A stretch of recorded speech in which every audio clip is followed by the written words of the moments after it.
What is up, guys? How's it going?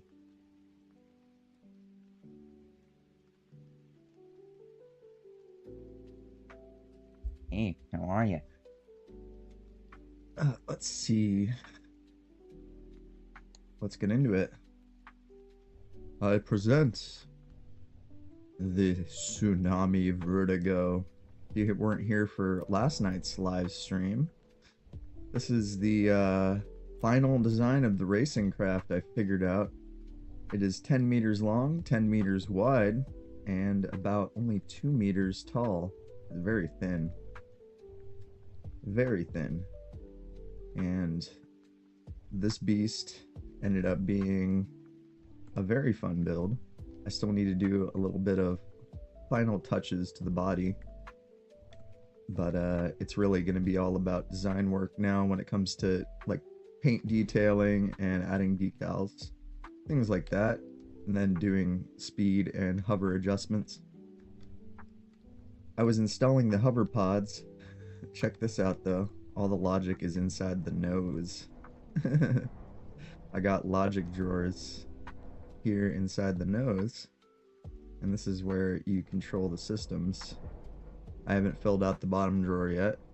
This was the very first thing I built on the vessel, was this logic drawer. But you have your anchor here, the hovercraft computers. I might readjust this wall a little bit just to make it look cleaner. But yeah, you can access your hover computer, access the spaceship computer. Right now our top speed is around 200 meters per second. Our heat is at 74%, so we can expand the system. We're gonna push this system to 99%, because so how this game works, basically the limiter of you being able to go fast in this game is your heat percentage. If it goes over 100%, then you're toast and you cannot control your vessel anymore. So you have to basically take the game and balance it to your liking to get yourself to the exact heat percentage you want, or get it right to 99% to try to get as much speed out of this as I can. So let's not put it on the symmetry body, let's put it on the main body. There we go. And I was gonna put the solar panels here on the bottom.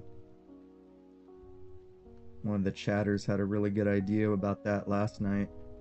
So I'm gonna go ahead and take this very bottom layer. Oop. I wanna make sure it stays on the vessel.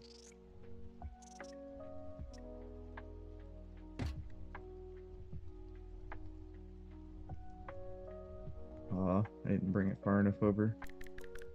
Oh, I wasn't using the smallest blocks. We gotta make sure we're always using the smallest blocks. It adds more weight, but it's also going to help our heat rating. So this is very important that we use the biggest or the smallest ones, because these are going to be dissipating the most heat. They're also the heaviest, but we just got to balance that. That's the hardest part of this challenge, is balancing all of those things.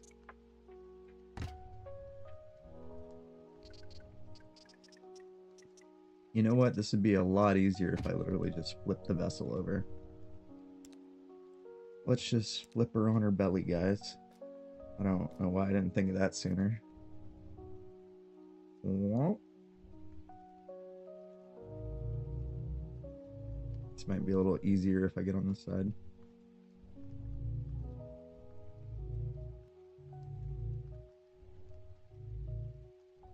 There we go.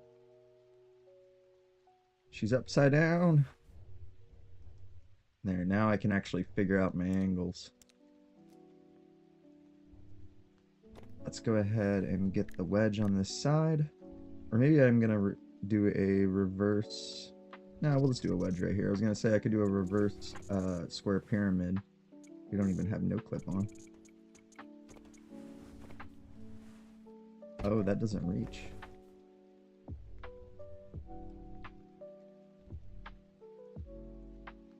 I see. It only goes to right there.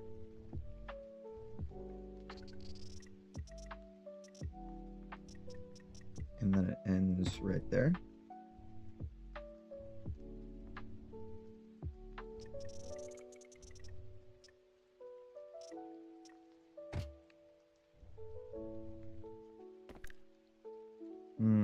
I could do an inverse here.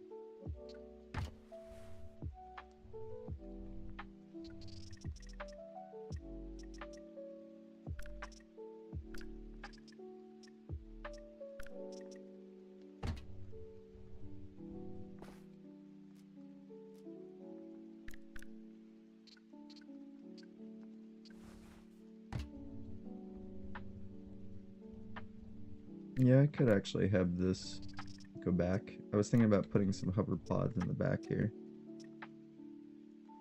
Let me just make it a little bit more gentle than the top line, though.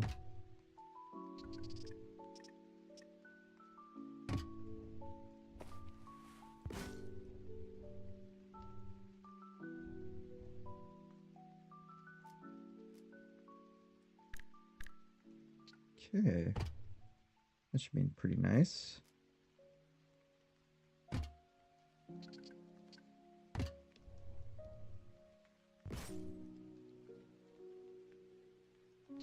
Okay.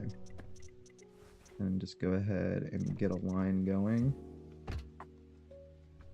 And we'll switch this to an inverse. Ah.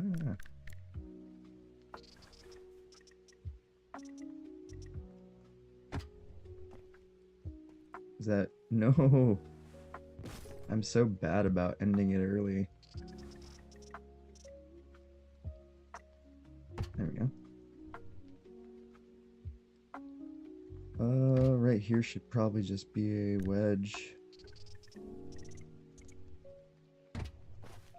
And then switch back to an inverse.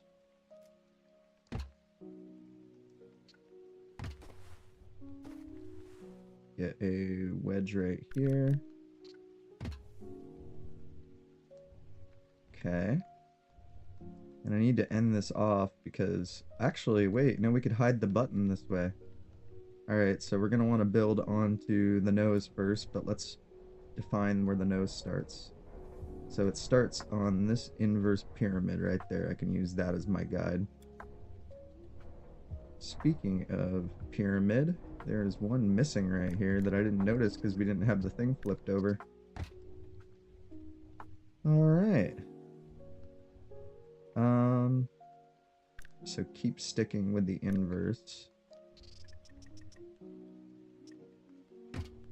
Just going forward. This is the final inverse right there. And then it would go on to the nose.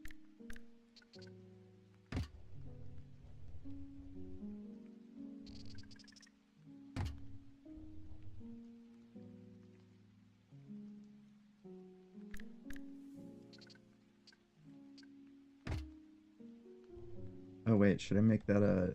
We'll make this a double stack.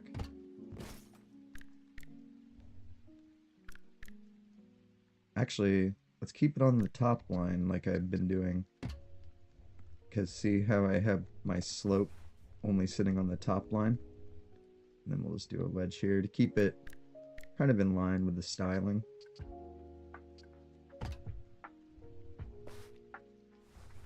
This might actually be a prime location for some more intake points, but kind of want to meet this up with the body. So what I'm going to probably do, because this is going into the nose now, so let me just go ahead and probably pop this stuff directly onto the nose so the whole nose separates out right here.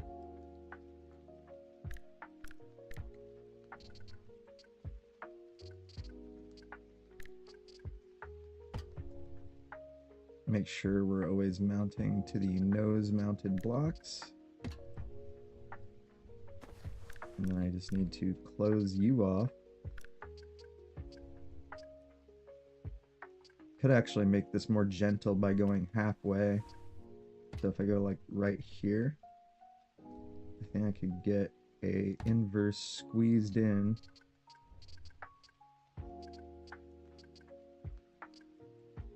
Oh man, there we go. It actually fits on the line. And then I can get another one right here for the end. Oh.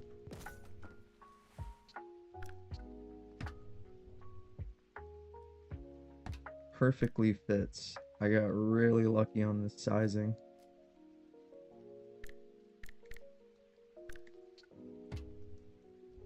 Oh, it is not making it on. Oh, because I'm on a I'm on the child entity. I was like, oh god, what did I do wrong? It's not making it on symmetry.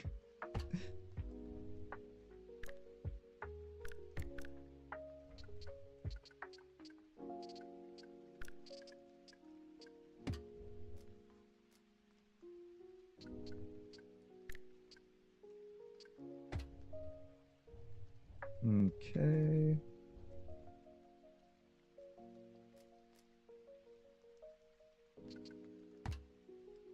Whoa.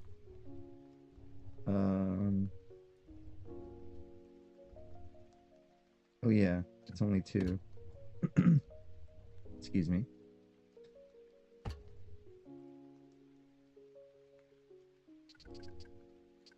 Let's see. Right here. What? There we go. I can get that final edge. And right here can just be a little nose.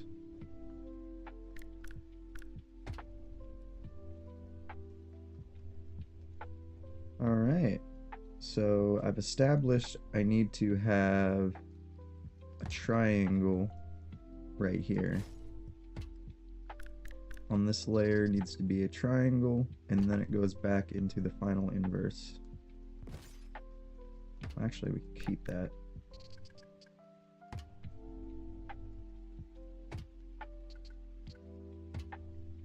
You're right now looking at the underside of the vessel. This is the belly. Let's see. Ooh.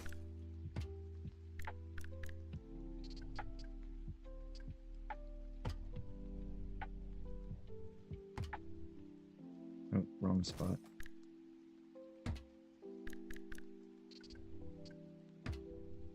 And there we go. Get all these mounting blocks out.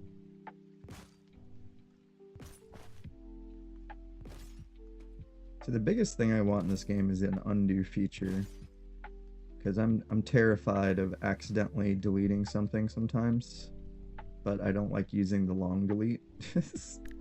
So I'm at war with myself there. So we could do the same thing like we did before, where I go just halfway to make a more gentle slope. Oh wait, that's mounting on the body. Let me see. Yeah, gotta make sure that that keeps separated. So let's go ahead and mount the inside of the body here. Let's just get a flat wall to define this end.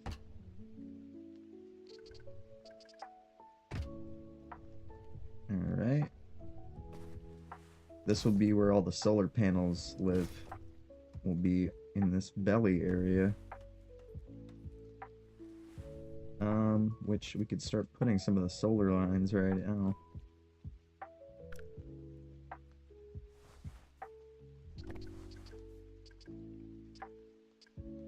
So right there.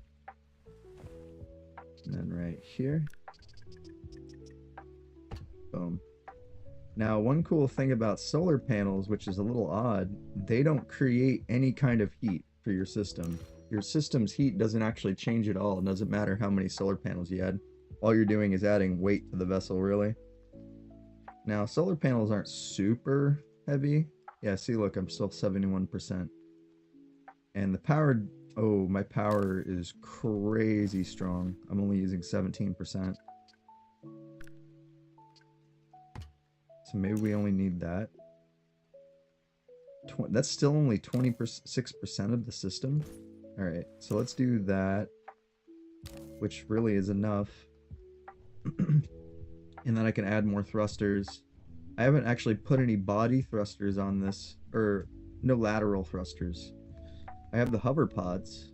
How do you like my little hover pod situation I did? I made this after stream. I know it's upside down right now, but I took the pipes, mounted this all together with the hover pods, and then on the other side I have little side wings. There might get a little bit more additions and changes to them as I go, but we have those and we can kind of change the aspect of them. That looks really good. And the spoiler I'm probably going to keep making adjustments to. This is like a spoiler, and then the main intakes are right in there.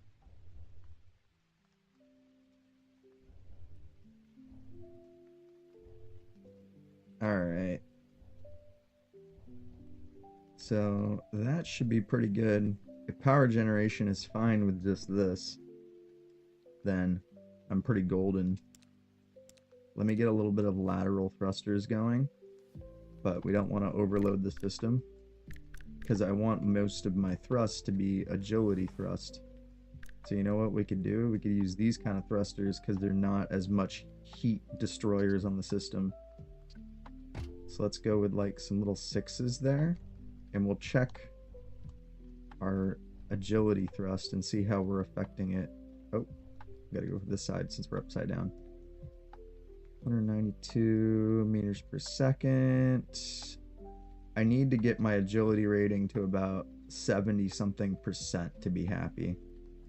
31% of the HISS system, 73% heat. All right, cool. Let's see. Maybe get some thin long ones going back here.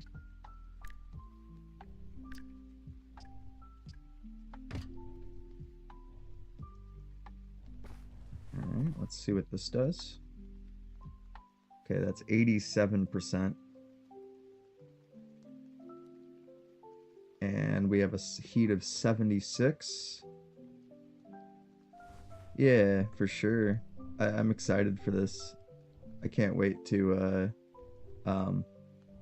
get this thing fully tuned out. And we did a test drive last night, and the thing drives beautifully.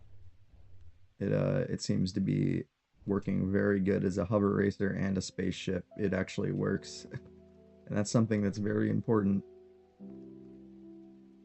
So we already, I think, have enough agility thrust with this. I have 87% with this. So honestly, I could probably nuke it down a little bit. We'll make it just a little bit smaller because I only wanted about 70%, 60 to 70% agility thrust. If your agility thrust is too much, then you just become too squirrely on your turning. It's way too aggressive. 80. 80 is pretty good. Now the lateral velocity is really bad.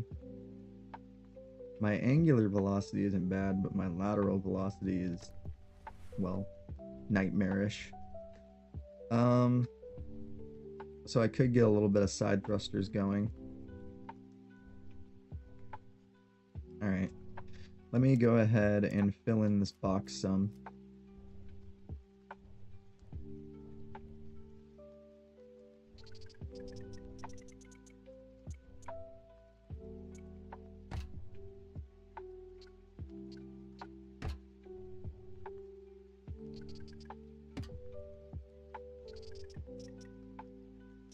Can I get that? No.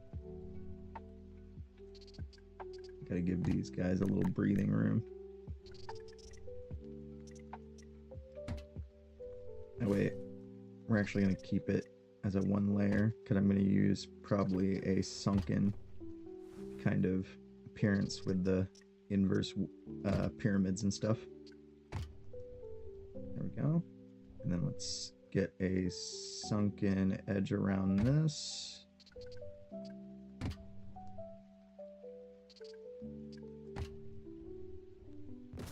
Right here.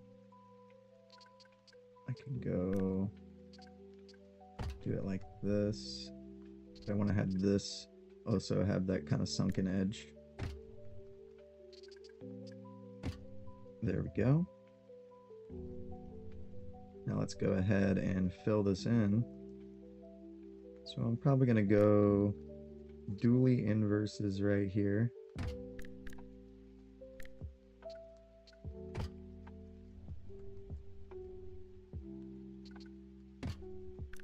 And let's do like little half triangles here. And I could actually, now I think about it, make these deeper. Oh no, it's fine. This will level out with the hole if I do it this way.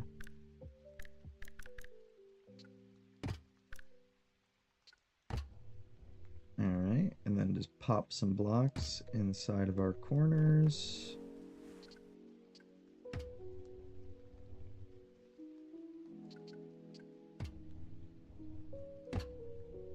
There we go.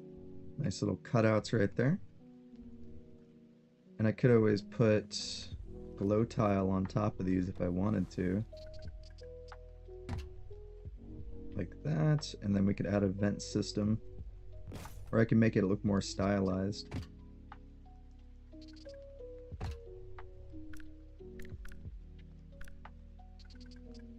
We'll just do it like that. Maybe have a connection point in the middle. How about we do it like this?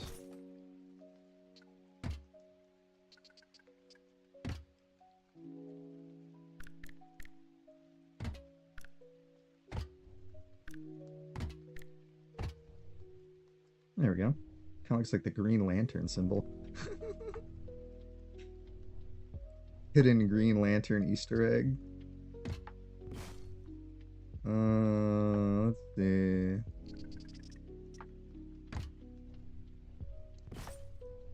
Let me see. I'm gonna do line, thicker line, and probably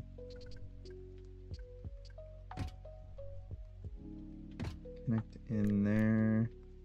Oh, actually I do want to do the opposite. Go in like that. Change this side a little bit.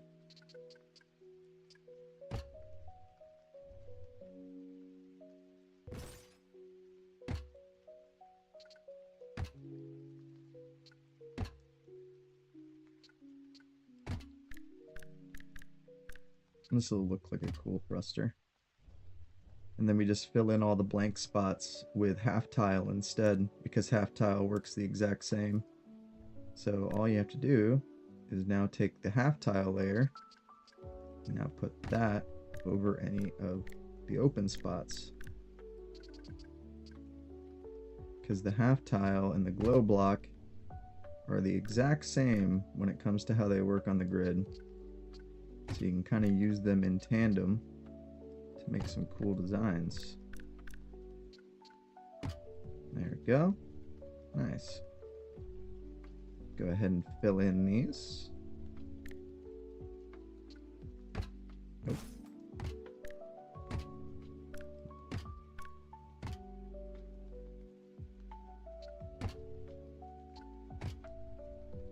There's that. Those genuinely look like Green Lantern symbols. Alright, I need to go ahead and get this layer sorted out.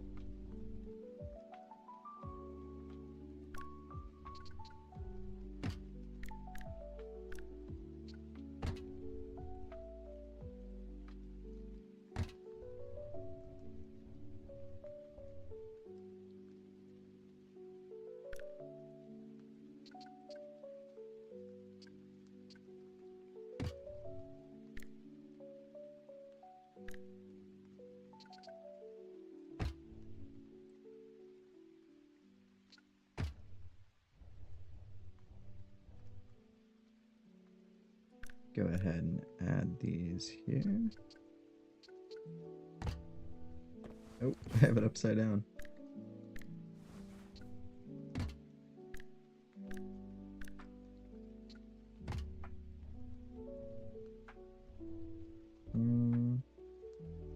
There we go. Then we just need to get this last inverse line.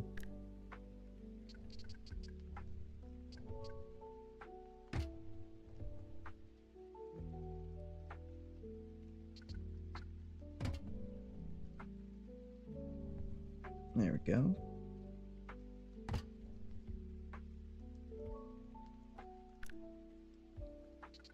And there we go.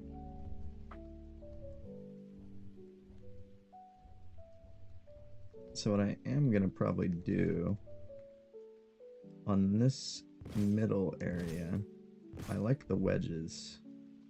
So I think I'm just gonna go a little solo dolo inverse, and then we'll just get some reverse wedges like that, and we'll keep it like that. That will be cool. The only thing I want to change is this inside layer of the glow tile. I want it to go and meet back in, but not fully meet back in. I don't know if I can get a piece in there, but we might not even need to. That might be a little too tight to work any piece in that, but I can do this.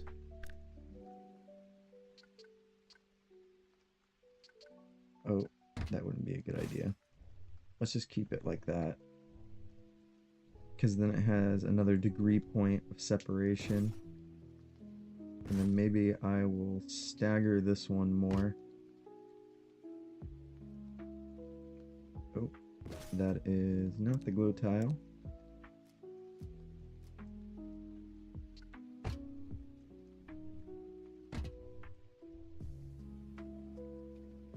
So we're gonna do this. I'm just trying to bring a little bit more visual interest to make this back thruster look a little bit more crazy. Yeah, I just have this one little spot right here. And honestly, filling that in, I don't think will be a big deal, because when we have all this painted up, you're not even gonna notice that. What I might do on this outside line is actually connect this back into the body right here.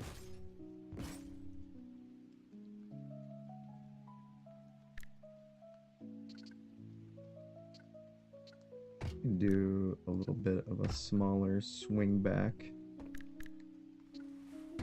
Oh, wrong way. Yeah, something like that. That looks good. Now on this back one, I don't know if I'm going to do it to the front one too, but I was going to have a vent on top of this. If I'm going to do this though, I probably want to go ahead and color this spot though first. Let me grab the color for under here.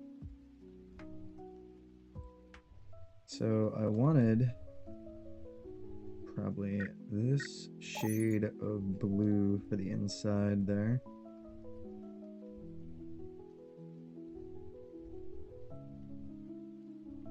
We're just going to go ahead and get everything all painted in. This whole thruster block gets painted.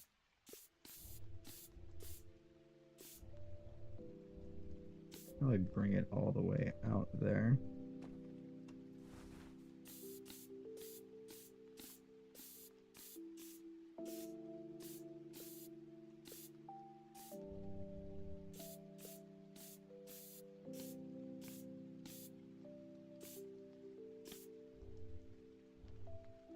So I still might adjust this, because if I want to get the blue tiling there.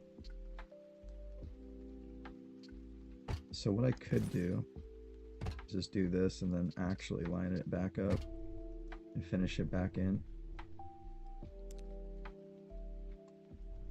Okay. What would it look like if I did the thruster blue? Oh, of course it does nothing, because I need the glow version of it. Let's get a thruster color. So I wanted to go probably with the purple, pinkish purple shade.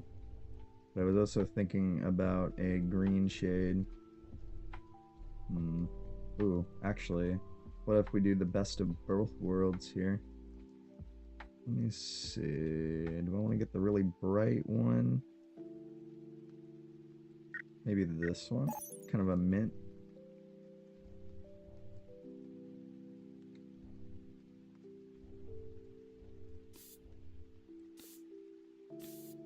I won't be able to really see the color right now, because as it stands, I have this thing flipped over so the sun is hitting it. If you build in space, a lot of creators, you'll probably notice, build all their crafts in space, because the darkness of space makes it a lot easier to see. When you're doing certain things, design elements, the sun kind of, as you can see, if I turn myself a certain angle, the shade is making it where I can actually see the color. But this is the bottom of the vessel, so when I flip this over, you're going to be able to see it just fine. I just got to make sure I'm actually painting it all. I can't really see the angle other than I just don't want to flip it over really. Not yet. Okay, we got to change the thruster energy also to be that color. So it matches. Thruster energy.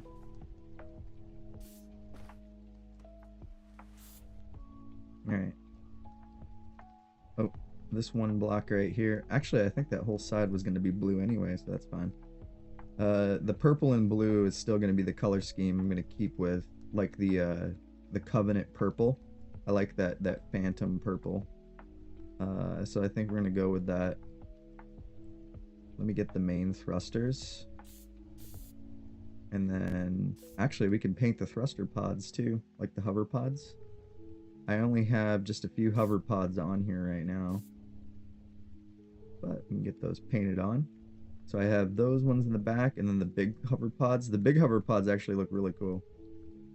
Oh, what I could do, half tile here if I want to cover that up if I didn't want to do the blue there. Oh, oops. Did not mean to paint that. I want to do the blue. That is actually really cool. Give me one sec, chat. Kind of sounds like my bird's getting into trouble. Give me just a moment. BRB. I gotta go check on him.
That guy, Azula, was getting into a little bit of mischief.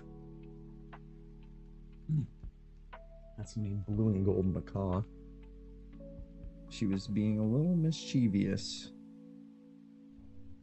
Alright, so what I'm going to probably do is change the overall energy of the vessel to be, oh yeah, the power cell base.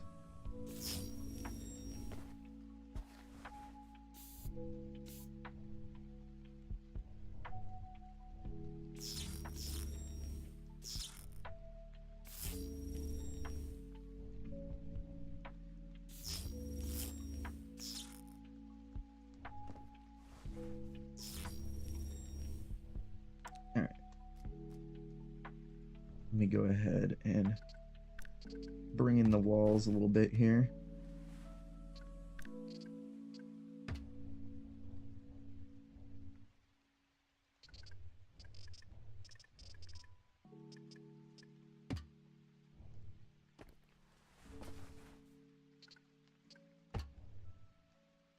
Probably could just bring this all the way up, honestly. Just like that.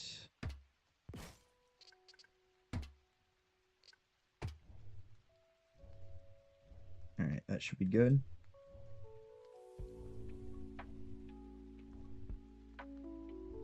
Yeah, because nothing is blocking right there.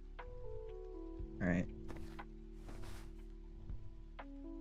For now, I'm going to get rid of these half tile bits that are covering up my logic gate.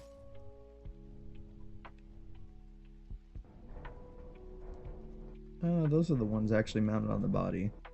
I guess I could keep some of these. Alright.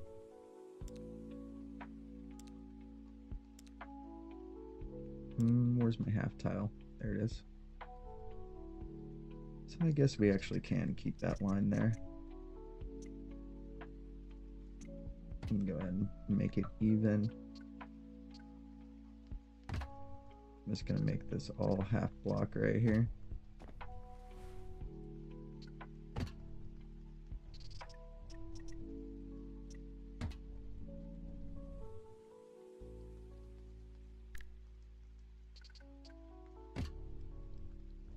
And everything, actually, no, I don't want to go this far down, because if I go into those corners, then I'm going to cause issues for the actual system. So that'll be good, just like that. Let's make sure that it can all properly fold back in. Oh, I'm messing with the, yeah. I was going to say, making sure that this actually folds. All right, looks good.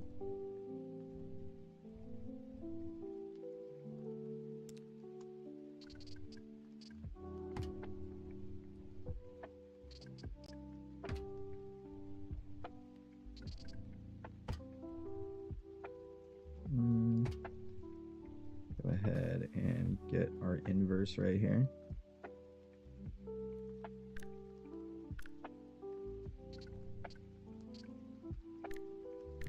But we gotta do it this way.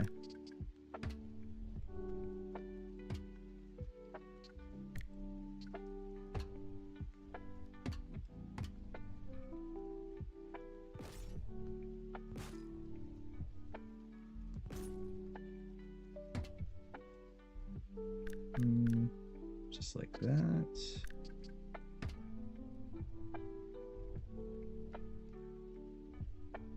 This one has got to be mounted onto the nose.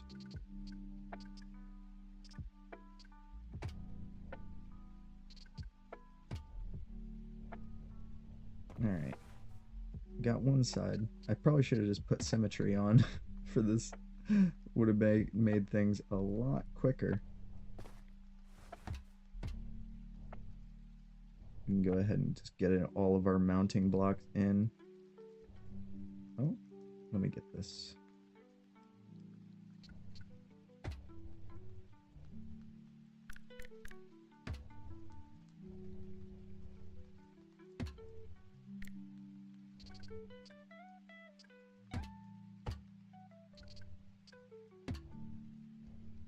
Okay.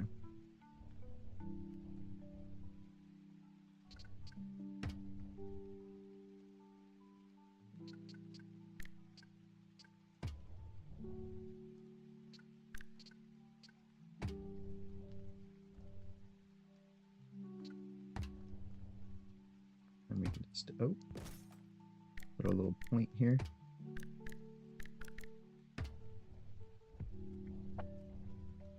Get rid of these other mounting blocks. And just go ahead and fill this last one in.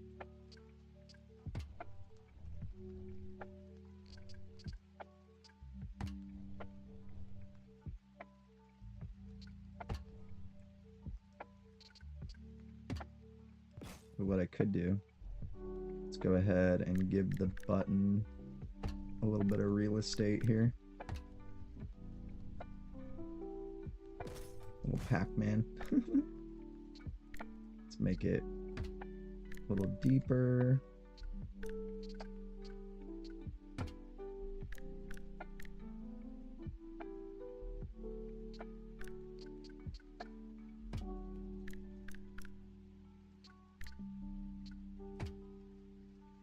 Then we'll just get a wedge line around it.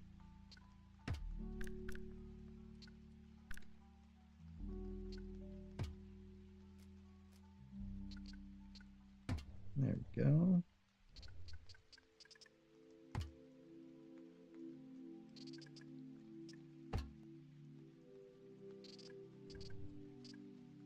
Boom.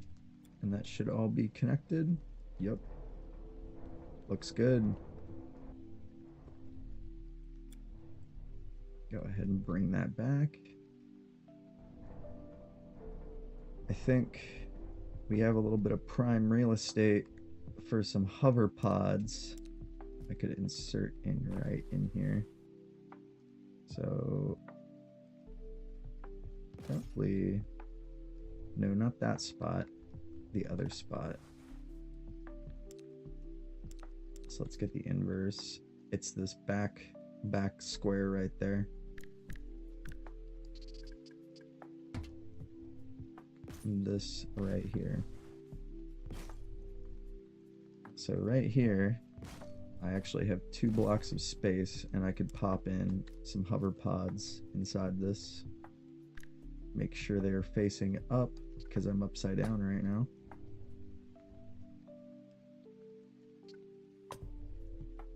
There we go. Perfect.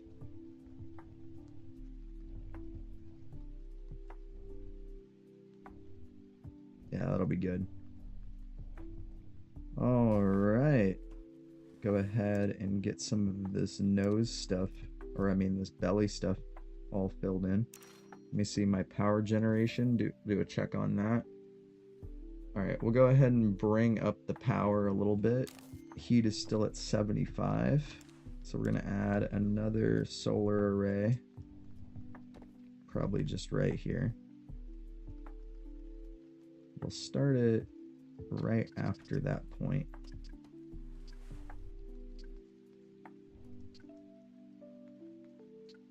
This will help bring some of the weight forward too with the solar panels. We could actually do a weight check.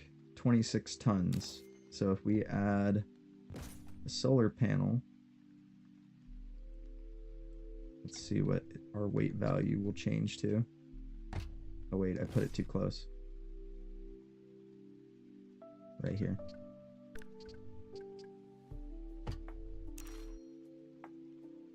Uh, 0.03 tons that added. And now we're only pulling 26% from the system. Pretty good. Heat didn't change at all. From what I've noticed, like I say, it doesn't seem like heat is affected by solar panels getting added. Certain components don't seem to add to the heat. Thrusters, shields, weapons, things like that, those seem to be the big things that add heat. So we could go ahead and line this angle up.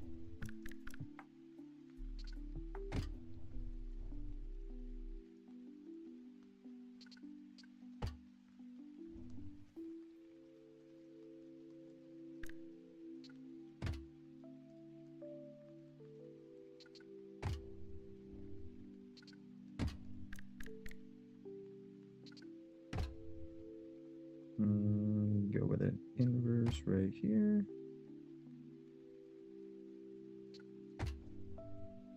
Oh wait, just a single inverse.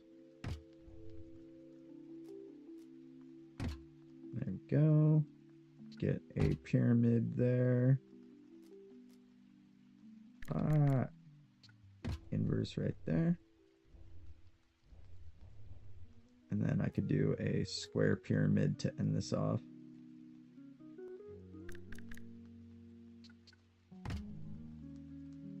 Just like that.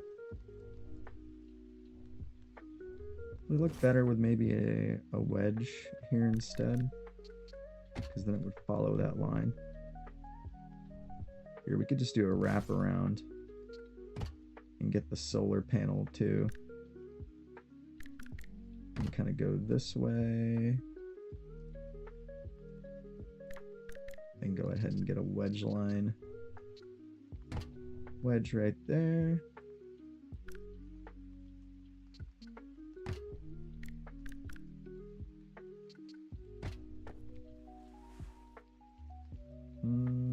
Yeah, we can just do a wedge line right there. And then just don't need to worry about that triangle. Or let me see what it would look like if I just complete in this edge.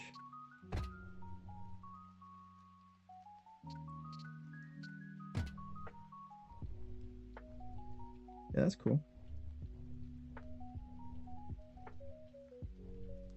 Yeah, that works. But I want to cover up the edge of the solar array, maybe. So let me get a triangle here.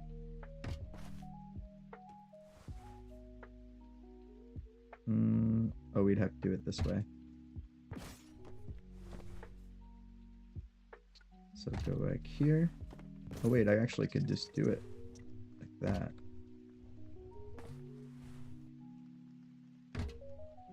And just get that.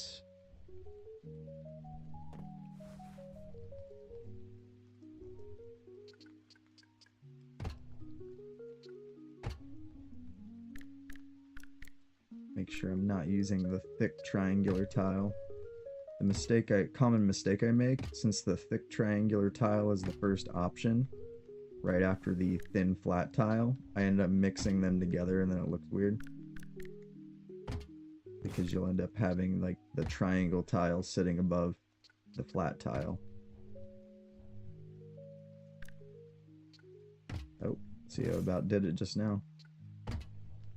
You gotta catch yourself.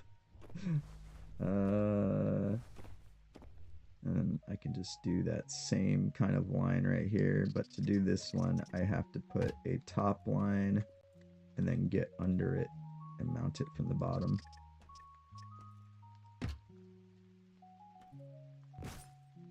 Just like that. And then I could frame it out on this side too. For this side I can actually frame it by doing this. And then just finish out that line right there. And then the nose starts right there. Come back, nose.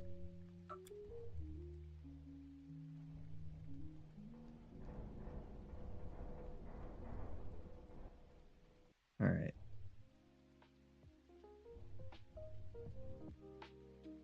So what I'm gonna do is possibly keep this line going on the belly, meet it all the way through.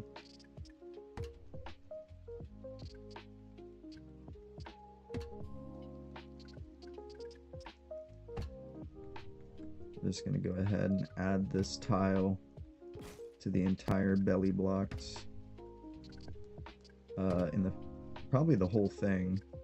Not only that is this going to help the heat rating, but this is also going to allow me to have an entirely different color layer for this spot, the belly, which I kind of wanted to have somewhat of a dark shade mixed with the blue.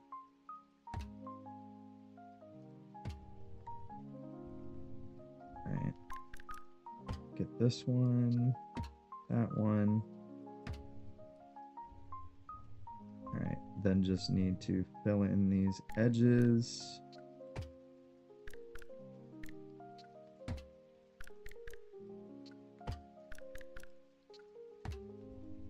This also gives a different appearance to the bottom of the hole because it doesn't have that scrappy look. More of a smooth bottom. Oh, missed a triangle.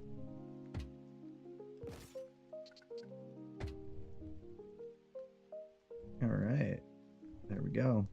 That is all flat bottom right there.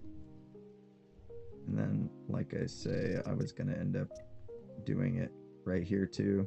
I can't get it on top of that solar panel. So what we'll have to do is like this.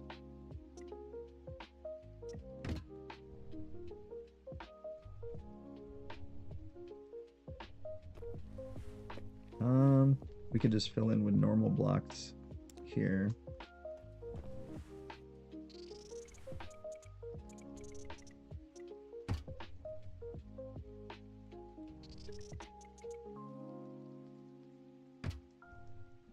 Oh, I didn't bring it all the way over.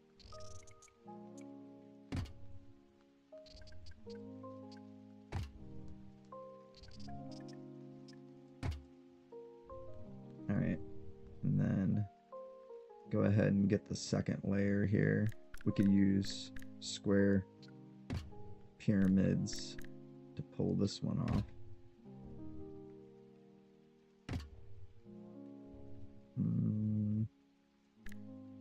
Normal pyramid here. Oh wait. So this needs to be that way, meaning the inverse needs to go this way, meaning we could do a wedge here.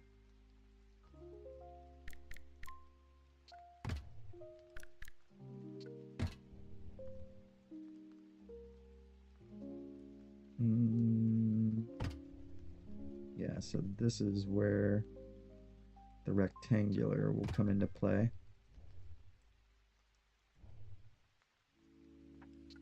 Go wedge here. Then we can go triangle right here, but probably the squared triangle in a different direction. Let's actually match those directions because we can. Or I could do it like this, and then add an inverse right here to make the shape all match.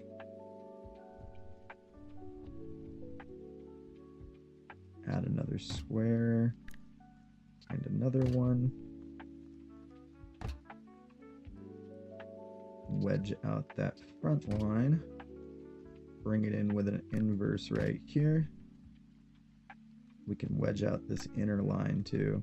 Actually, no, it goes down. So we want to do this type situation again with the reversed angle.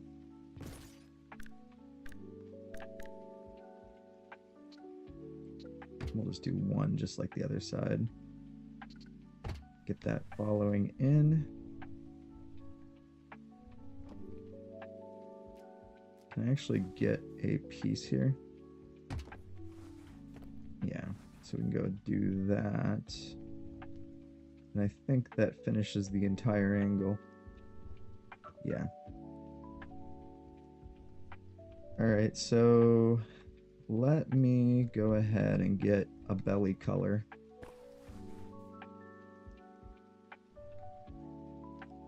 So I was thinking with the belly, we're gonna have like a midnight blue. Not quite black, but like a midnight.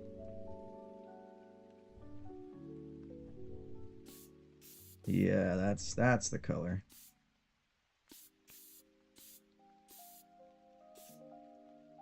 This is on the child entity, so we will have to go ahead and get this colored separately. I'll even color in this little bit. Color in the button. Why not?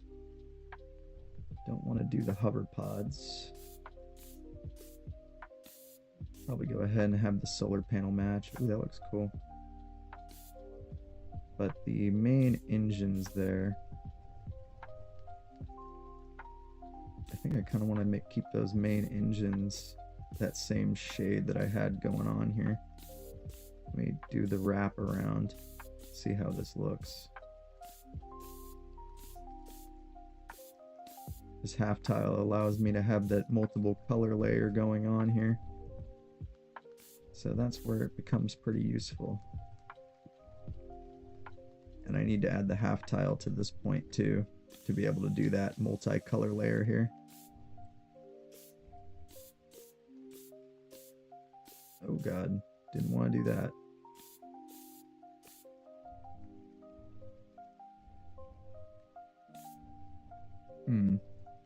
Yeah, I don't want to paint the main body with that. I want to do it with half tile. This is going to once again add more weight. We're at 27 tons, looking pretty nice. Heat percentage went down by 1% in all my half tile adding. So see, the half tile is helping. Not only that, this will help us with the aesthetics. So it's like a double win.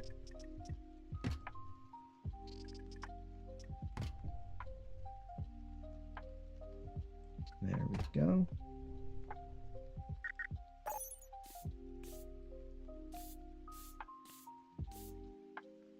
And now the main body can be a different shade from this belly. Now I do have a little bit of a tip right here where I can see through. Oh, I see. So right here, in this spot, I accidentally put it on top of the other half tile.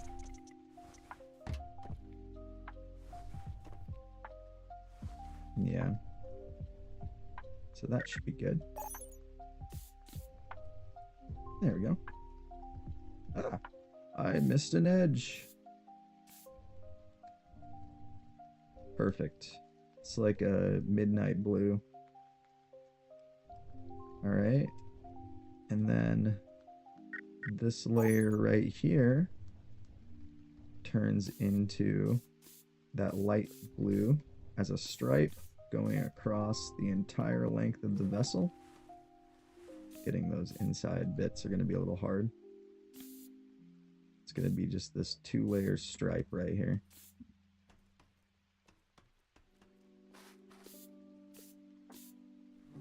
Right there. So that 2-layer stripe goes right there. Very blueberry. Oh yeah, the purple is coming. But yeah, that is very blueberry. You're right. That is a little bit of a...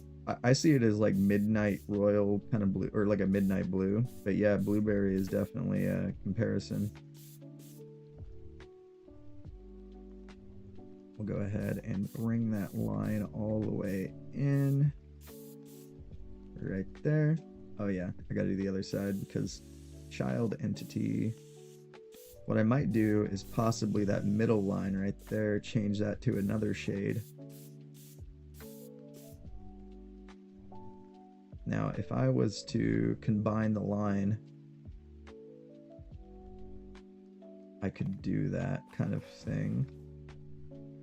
But I think this will be good as is. So let me see if there's any other areas I need to add thrusters to. I need to add my vent to this now that this is colored. So this is going to get a vent, preferably a long vent. Why can't I put it right here? What is blocking it? Something's blocking that right there.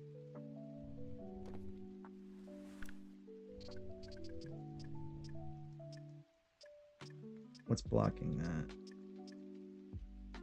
Curious. There's something here that is stopping me from building forward at this spot. And I can't tell what it is. I can't build anything right here. Can't be the half tile. I wouldn't think so. I don't have a half tile layer right there. Well, that's interesting. What if I just go up a block?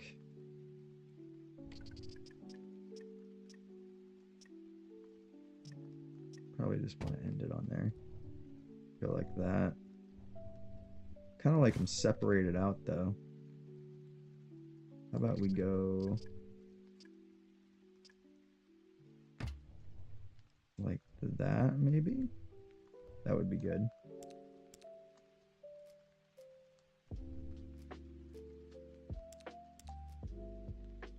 And then we can go ahead and get a wedge line around this.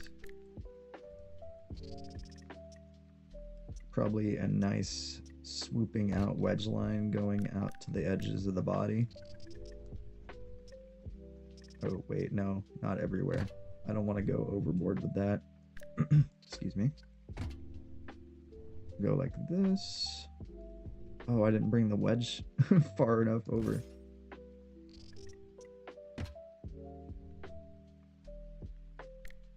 This side will make a little bit sharper due to it being the front, and we want more aerodynamics. There we go. And then that will go all to that blueberry shade. I can't quite unsee or think blueberry now looking at it. I think maybe the vents themselves will just become a black, but let's not go with ordinary plain Jane black. Go through our monochrome. Schnozberries taste like schnozberries.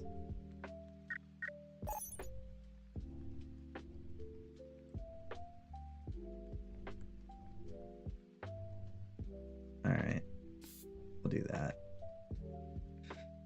And we'll use this black and a couple other detailings. I still want to have this stripe right here.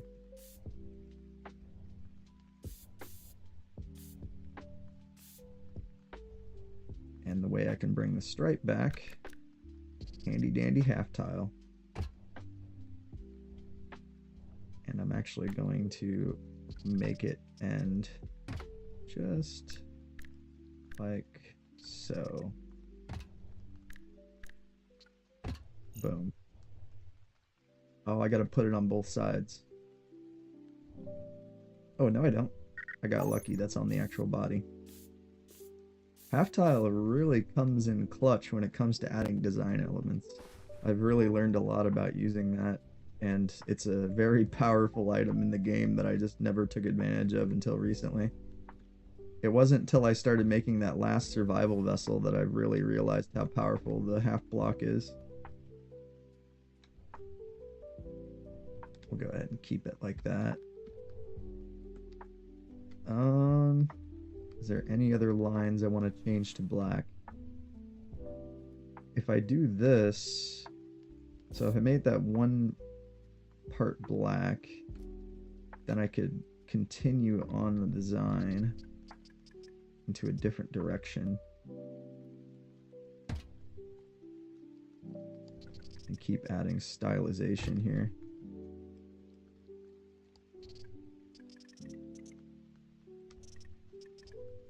Where does that end? Oh, it's right there. So we'll just do like that. And then that would be a reverse sweeping triangle going up the body. Because remember, we're upside down. So we could probably flip the vessel back over. I'm pretty much done with this bottom. Oh wait, I need vents for the front bits. It's the last thing I need. Vent covers up here. For the vent covers, probably want to actually nuke out our triangles right there.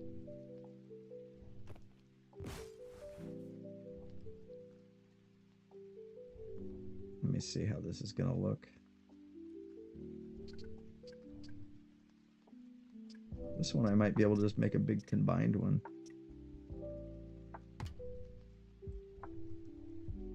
I really like the long ways though.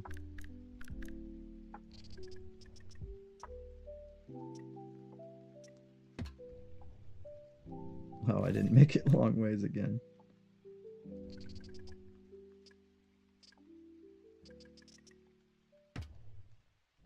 So something like that.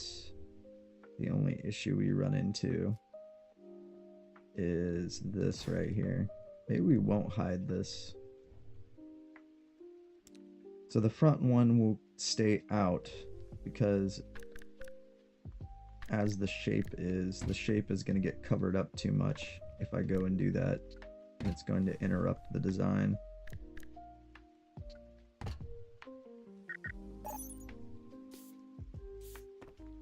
Ah. Seriously, those ended up looking... Hi, is there any way to make a hinge with 3 angles? The join is supposed to be a multi-angle hinge, but I mean, the best way I would suggest would just do a multi-stack hinge.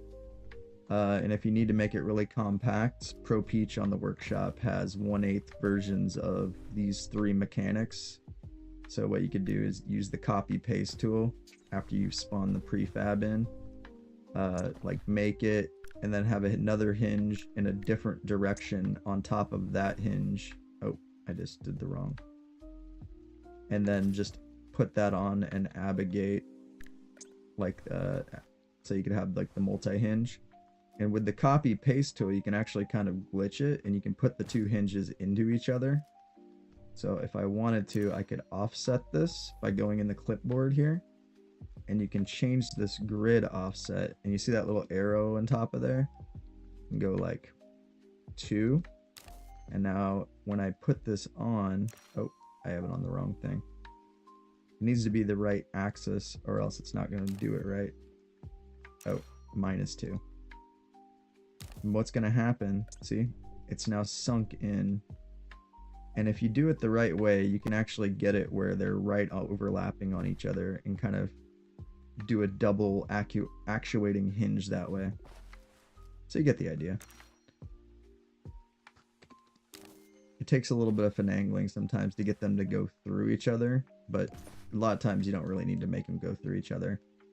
And if the tiny hinges end up having a weight issue, the best thing you can do is stack the different mechanics, the robotics, because how robotics work is only the top one carries the weight.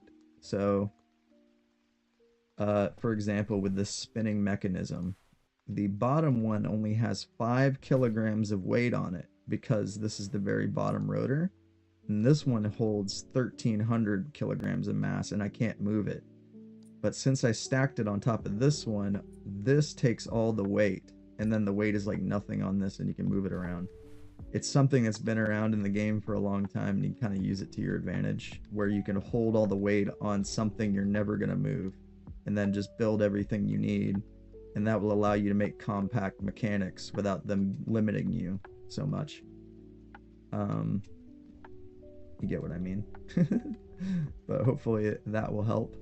And what I mean by on a abogate, I explained this last night's stream, but an abogate lets you do multi-stage designs like this.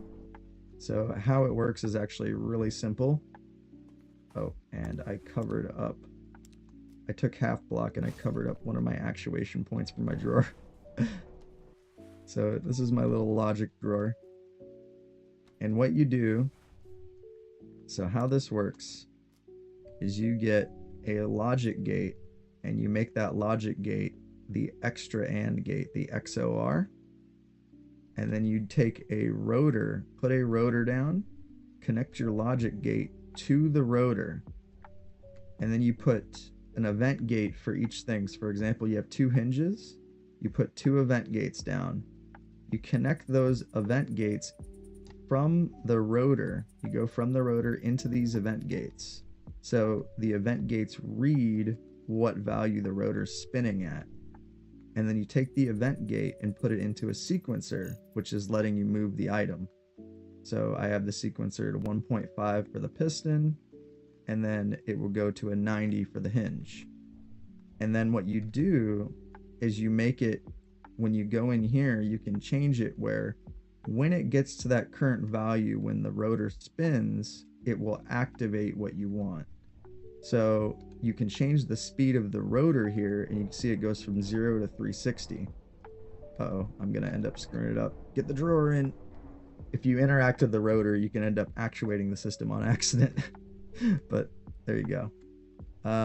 You get the idea. This is how you can do a multi-stage system, and you have basically unlimited ways. You can keep doing it infinitely and have like 15 things move in a cycle.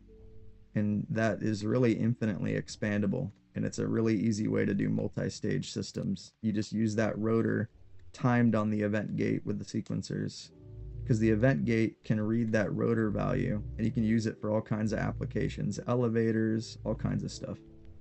So let's flip this back over because we're kind of done with that bottom design for the basics on it. I need to paint the rest of the vessel.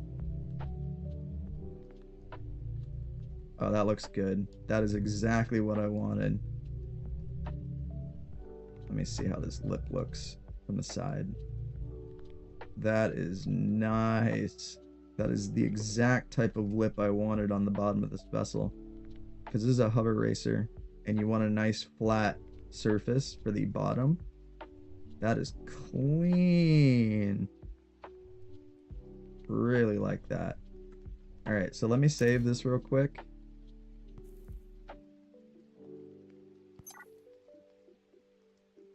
Alright, we're at 27 tons. We gained, I think, 3 tons there. We only have 23% load on the power system and 74% heat. So we can definitely expand our thrust to weight ratio and start pushing it towards that 99. Give me one sec, chat. I'm gonna go get another cup of coffee. Cup of coffee. And smoke real quick.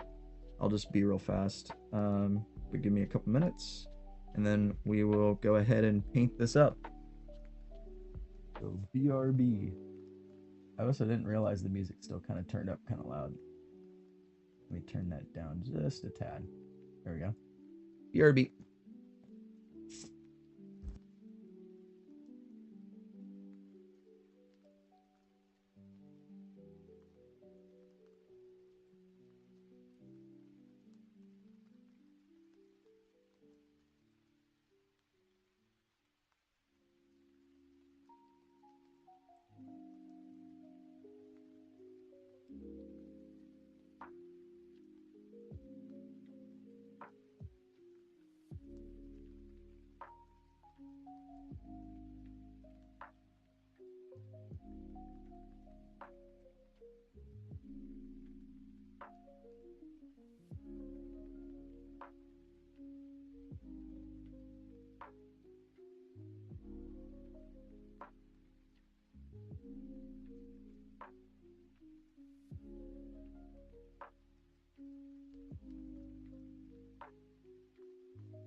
Smoking a pancake. Bonging a blitz.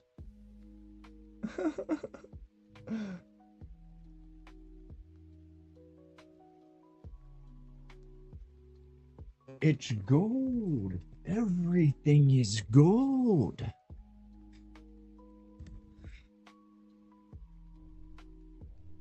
All right. So, the main body color is going to be good old phantom purple, as I've been doing with the other racers. Halo coated.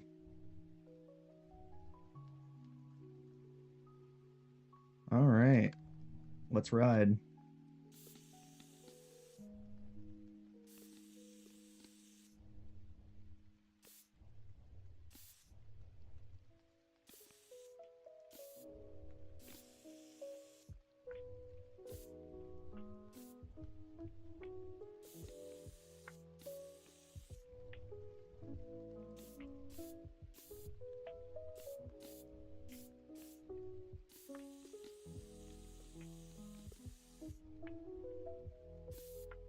Whoa. Careful, cowboy.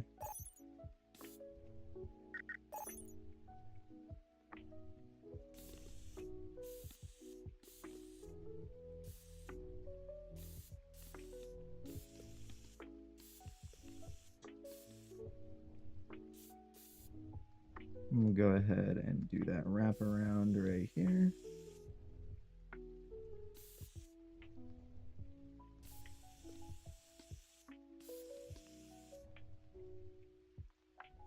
There we go. Add that little split.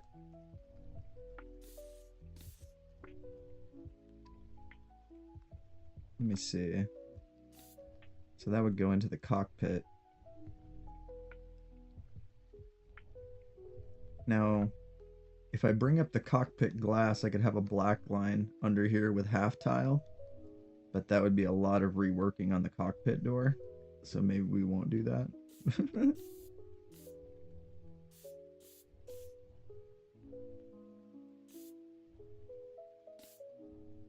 All right.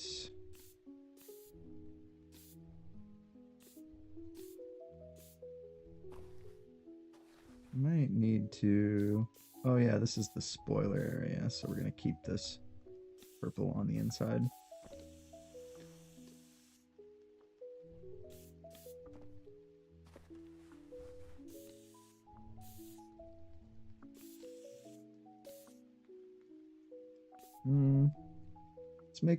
We'll make the button maybe a different shade. So I guess we should probably get the inside of the cockpit too. Probably gonna get rid of those handles because those handles are not in a good spot right now.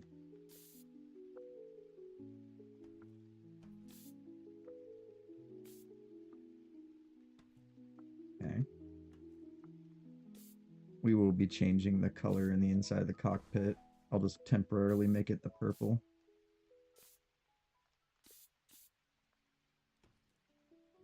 Got our little fan there. Not gonna do anything to this. I kind of want to make this top black.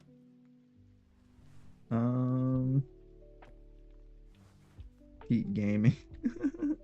It's crazy. There will never be a time again when we grew up. Yeah, the Halo parties and stuff. Yeah, I remember those days. LAN parties. LAN parties. Oh wait, look at that. There's a glass block. Aw, he's been there for a long time, I bet. I just never noticed it.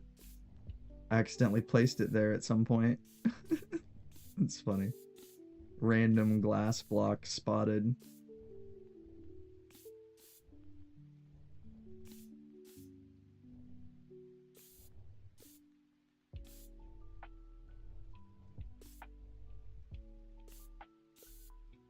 We'll go back and hit another pass of detail color with the darker shades after I get this base coat.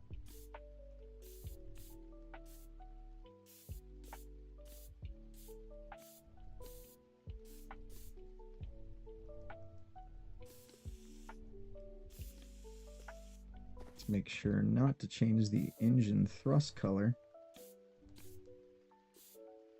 Probably going to end up making it a nice dark shade inside the engine bay.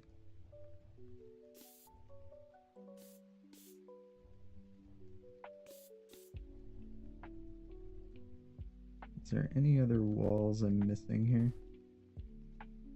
Oh, the ceiling wall right there. Now I might want to bring that blue line and just let it chill up here.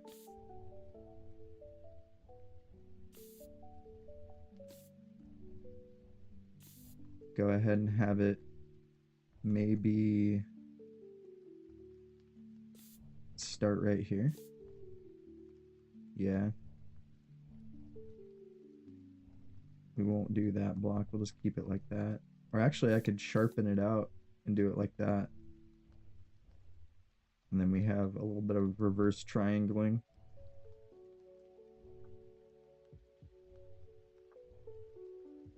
Okay. Let's get the bottom of the wing here.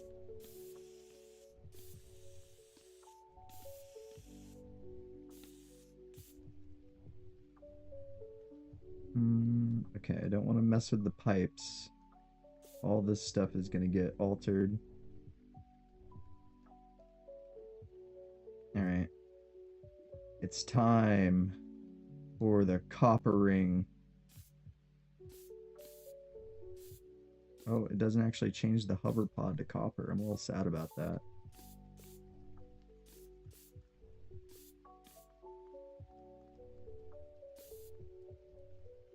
Wish it changed the hover pod to copper.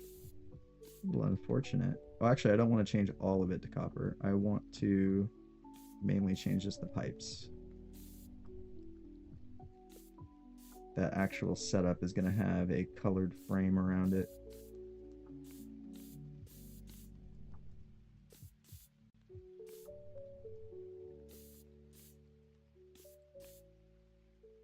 This is just a random pipe setup, fully decorative. There's not even any use for these pipes. They're just kind of here.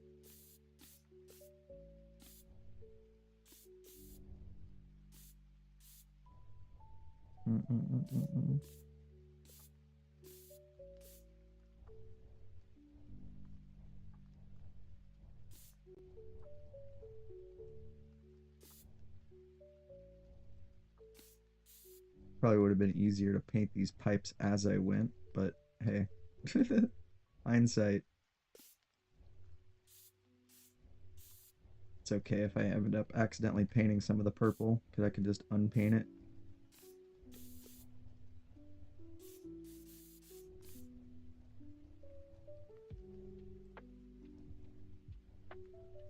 Maybe we will actually have the copper wrap around. I don't want to bring it onto the normal body though.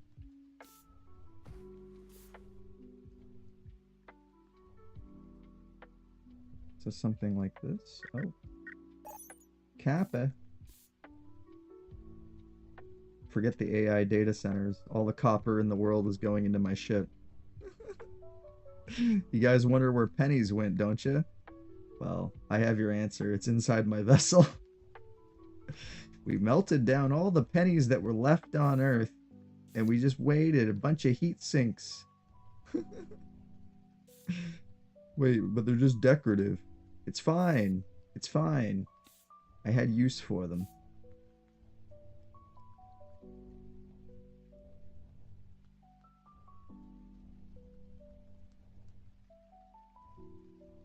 Alright, so let's change our hover pods back, since the copper just makes RGB hover pods. It doesn't actually change the color.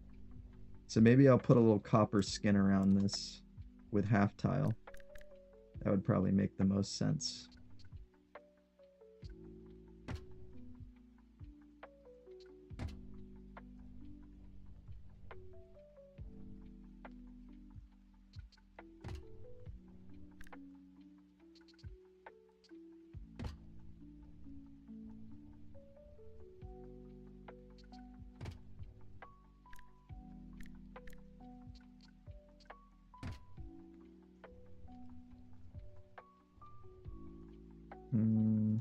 This last one, we can just do the same thing.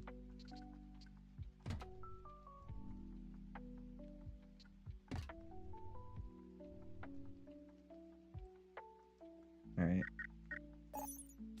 Copper skin.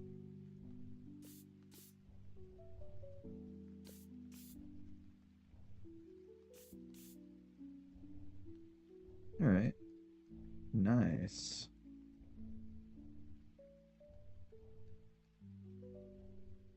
I do want to maybe integrate a little bit of that blue.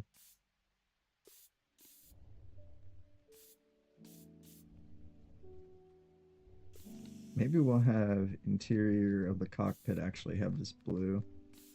I wanted to bring the blue stripe back. Just have it go into the spoiler.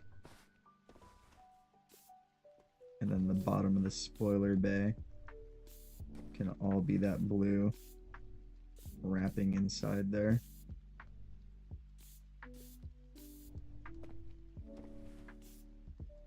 We'll just kind of end it off like that.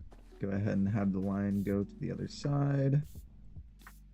And it can kind of just terminate right there. Now I could wrap it around the back edge. Maybe just on the bottom line. And then just get these. Speaking of these, I didn't color the thrusters. Maybe we will actually make this whole bottom setup here like that. Blue on the inside. Paint these thrusters. Oh, I accidentally went minty ceiling.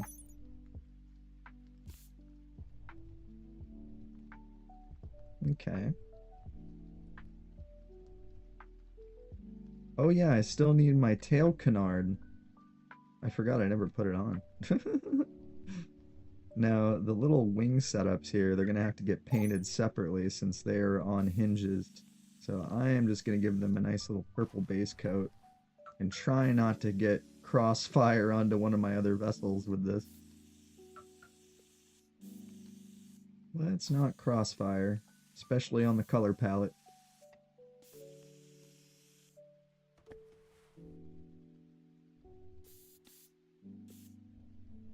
Probably can make this actual rotator into the copper.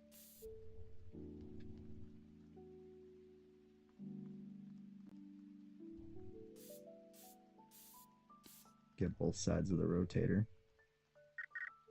Oh.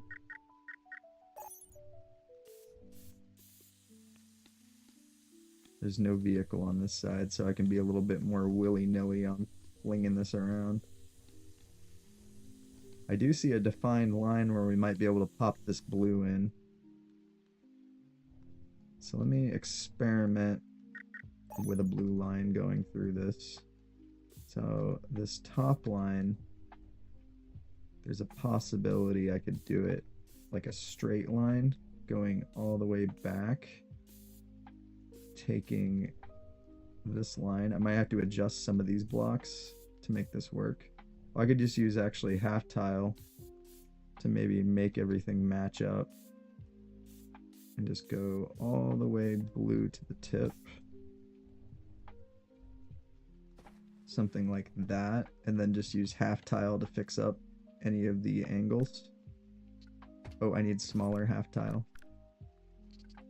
So just basically just do this. Just make it real simple so it's going to be easy to copy to both sides. Because we want to make sure that it stays accurate on both sides.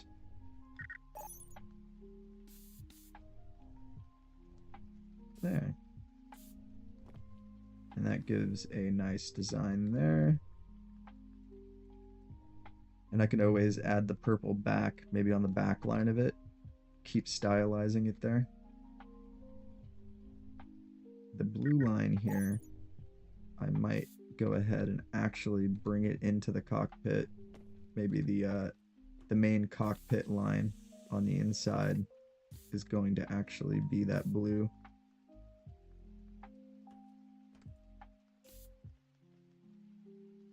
Just do it like on the dashboard. There. That looks good. So the top of this would be the purple, and then the inside areas of it will be the different shade, probably the darker shade on the ceiling. The button is probably going to get changed in color. I could actually throw, this can become copper. And I actually, oh, that would have been cool. I was seeing if I could put copper around the edges of the button. Okay, so I need, do I need my, not my energy, I need the bottom, the midnight. And this is going to be the ceiling inside the cockpit. So I will need half tile to blend this all together. And you don't need to always use half tile. You could also do decals, but decals might be a little bit more of a challenging process.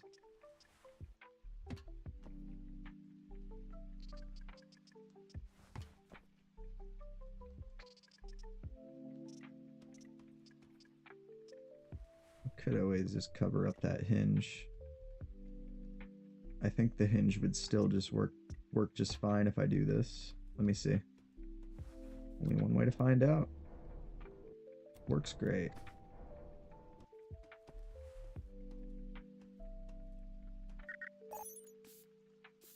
And then we can make our ceiling our desired shade. And this can be an interior wedge. I mean, that's kind of seems like it's what it's meant for. If I do that, wouldn't it be better to do an interior wedge glass block?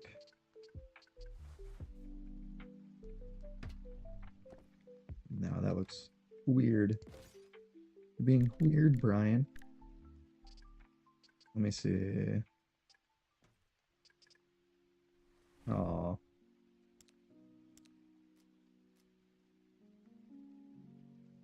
Let's see. Maybe we don't need to really fill this in. Oh wait, I can actually put some ceiling mounted stuff like speedometer and such like that. That can be a good spot for this to go. So we'll just use that half tile to make this a flat surface with that midnight. Now, why can't I fit anything right there? That's curious.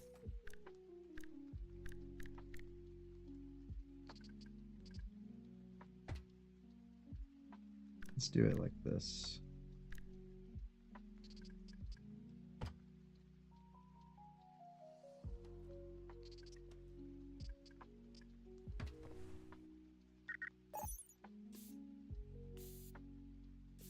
All right, there we go. Ceiling is midnight.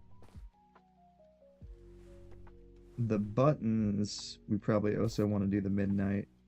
Oh, they're a little bit lighter blue than I thought they'd be. So let's get a different shade for the button. Let's go with the rose.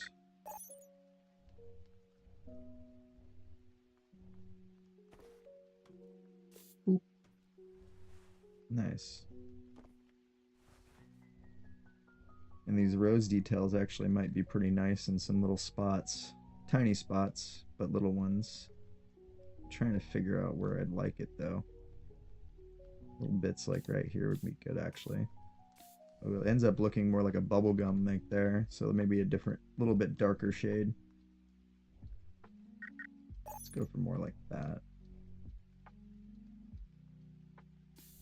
Because we don't quite want like the bubblegum shade to go.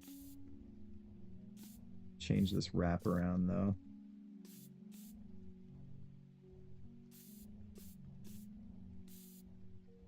Mix those colors. The black can kind of work together with that. And depending on how the light hits it, you're going to see a different shade. Now I could bring this back, but I kind of think it looks good just going real minimal with that. I could see about getting, oh, I would need to do a little bit of adjustment. But I can make this work. Just end it right there. See, on the top, it looks more like a rose color.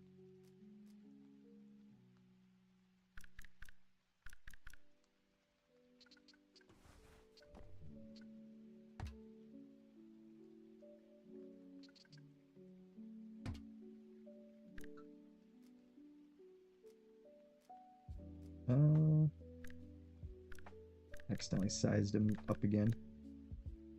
We actually don't need to put this layer here, we just need it right here. Because we're trying to finish out this rose line. And I could go and bring it up here. So, for example, do it like this, and then it ends like this.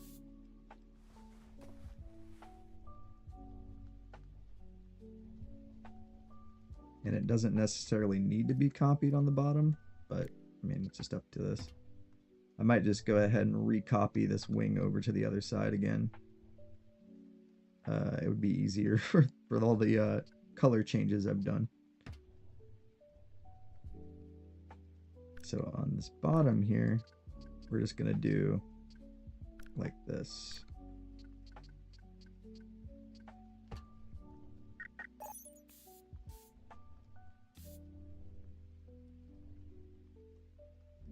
Maybe I do actually want to finish it to the back.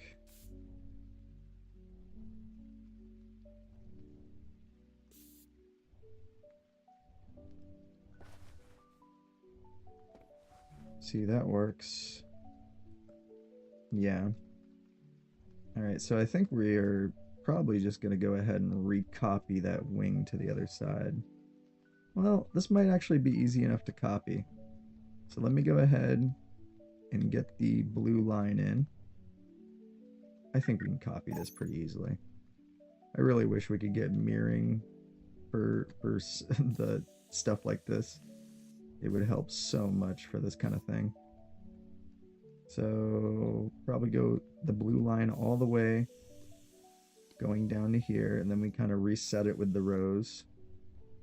Gotta actually get the rose right now. The rose goes through the middle line.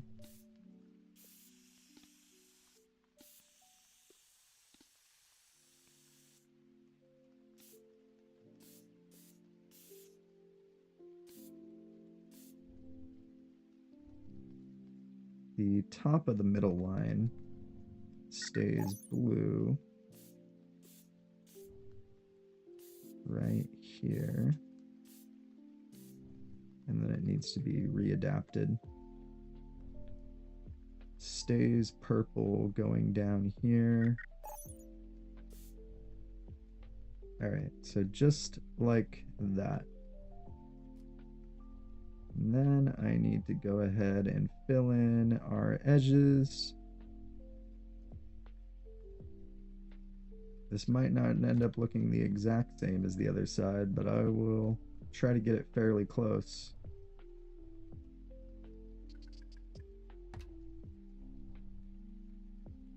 That goes all the way back. So the rose line goes to right here too.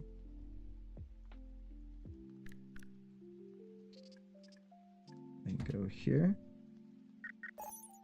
This reminds me, if you guys are familiar with Mobile Suit Gundam, Justice Gundam, like Infinite Justice color. It is kind of like almost like a somewhat of a crimson rose. I feel like I could make this half block thinner. No, I guess that was the maximum thinness. Alright. I think that is almost copied. The only thing that doesn't seem right is this angle here needs to be sharper out. So this needs to be like this, maybe.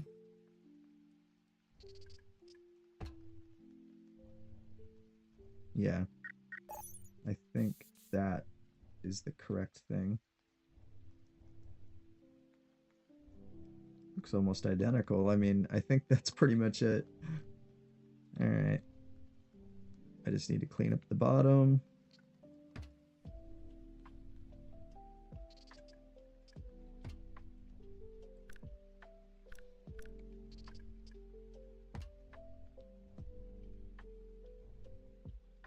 I think that's really all the cleanup it needs. But does this match the other line? Okay, so the other line flares out at the end there.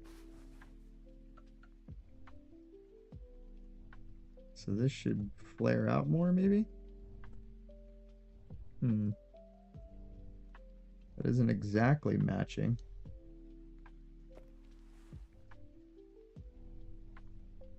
Now, what did I do right here? Is this a blue? So is this some half tiles stacked on each other right here?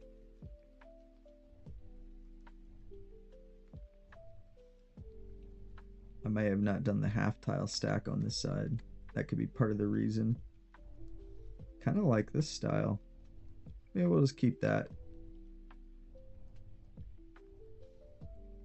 So let me see, looking at it from the front. On the top, it looks the exact same.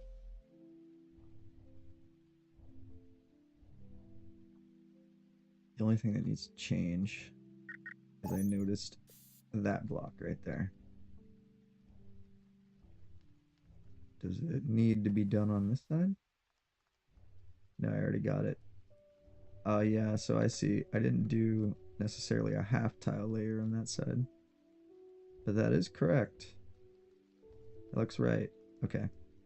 So let me get the midnight. And we're going to pop the midnight on just the actual tip. Oh, that's a big extension there. What would it look like if I just did the whole base like that with the midnight? And then keep that little cutout with the light blue.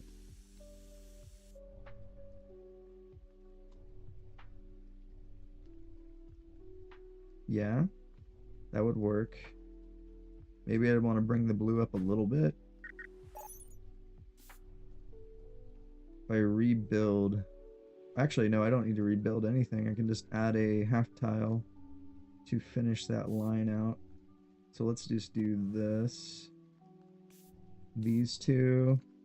Get half tile. And clean up that edge. And then that will work. Oh no, I didn't add the half tile here yet. Me with my symmetry brain.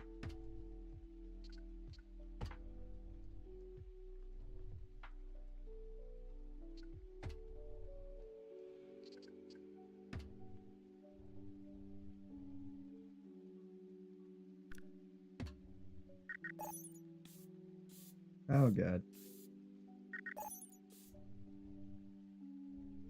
Oh, we actually don't want it to go this far back.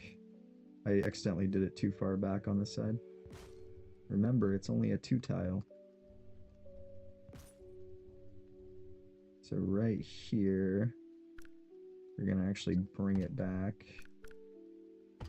Ooh.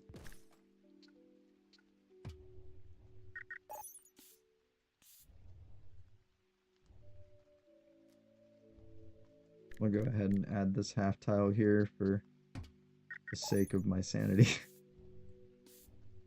Right there is good.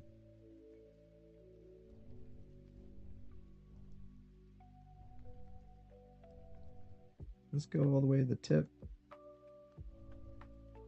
Oh yeah, we gotta fix up this half tile because it's also overshooting. Right here. And then just bring it back in. No, we're not gonna do that because that would not be going along with the other style. Yep, that's pretty much the exact same now. Now the bottom, see how dramatically different it is. No, that's actually pretty much the exact same. Okay, cool. Top and bottom look almost identical there. Enough identicalness to be cool. Oh, I want the midnight.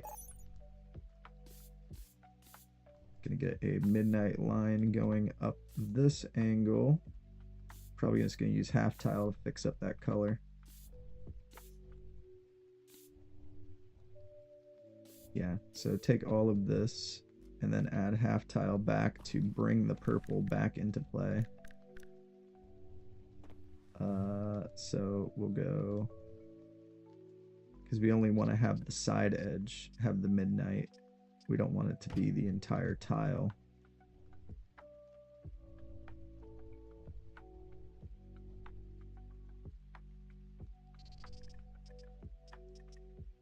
Go ahead and fill in this.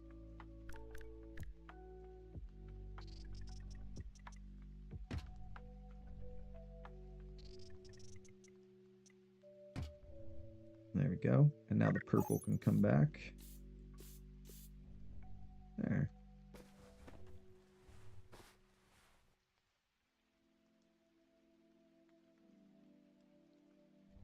Alright.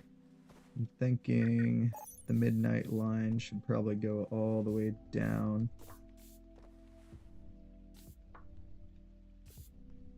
We're actually going to replace this blue line with the midnight line. Actually, maybe the internal of it will keep the light blue line, and then the outside bit will be like that. And I could add the light blue line to that outer edge just to give it that little extra flare right there.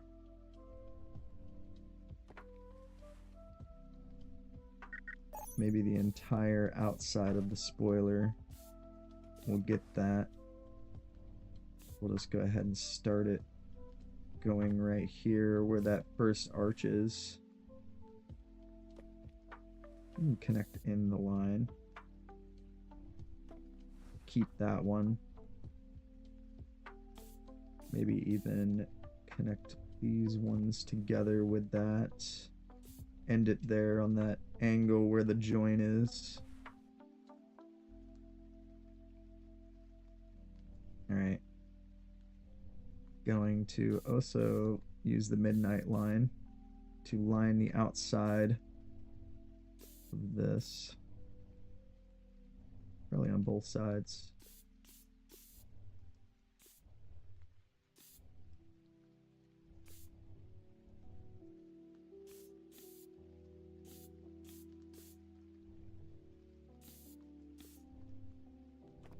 Just like that, leaving a triangle. And this would be the light blue triangle, and then it's the purple triangle on the top.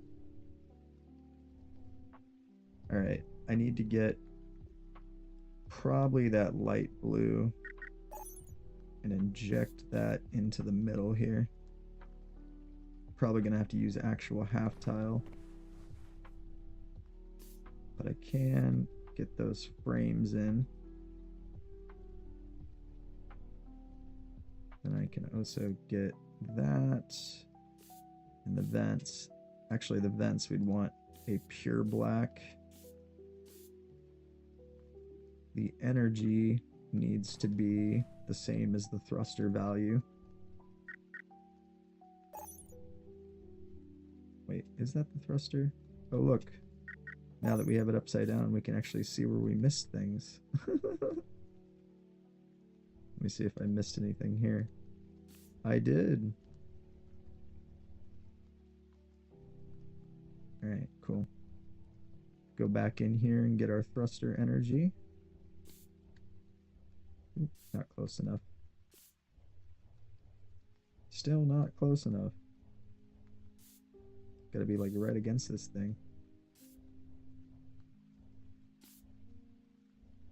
There we go.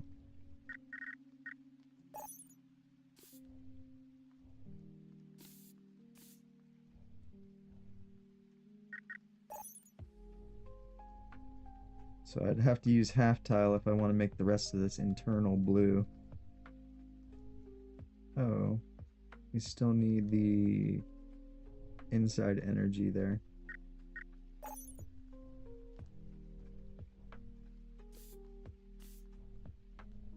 Also, I don't think these new hover pods in the front got painted. Yeah. Cool.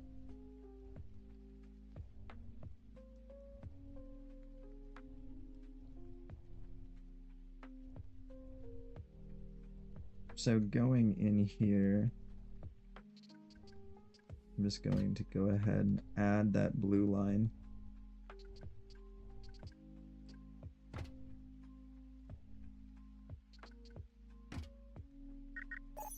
Add that black. And then go with the blue line.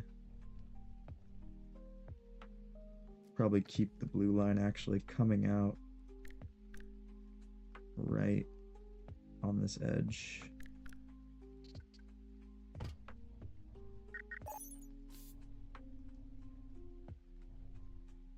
All right, and then add that same situation going back here, but I'm just going to add one block of it because I want it to line up with the other angle right here. There we go.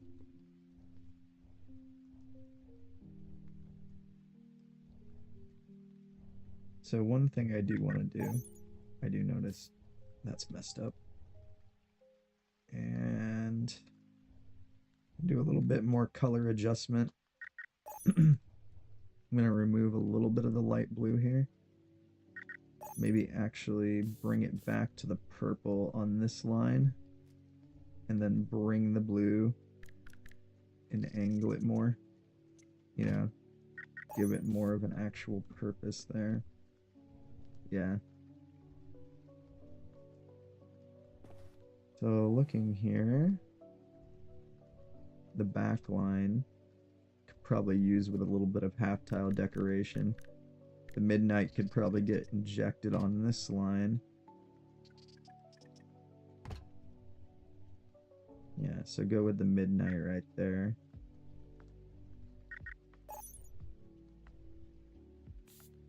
Boom, boom.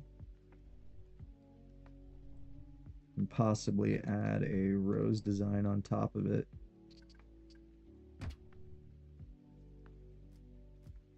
Just a smaller triangle with the rose.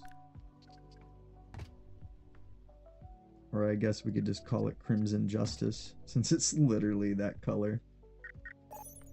If you're a Gundam fan, you know. Infinite Justice color. Alright, let's see. I kind of feel like it would be cool injecting that Infinite Justice color actually in here. I don't think I could actually fit it in though, because that's the wedge line. But I can put it on this back edge. We'll just make that pure rose. So we have, oh wait, I already had a blue line there, so we want to make sure this is smaller. We'll just do like a stagger.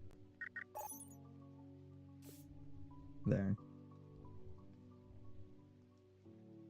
And we could inject a little bit more style points back here with a little bit of a staggering design.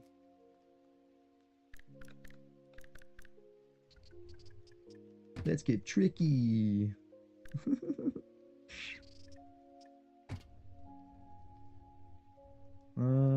What I want to do, rose, just for that too. Yeah, that would work. Maybe add the blue on top.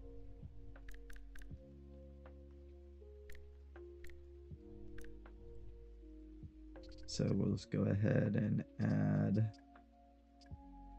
maybe go like this.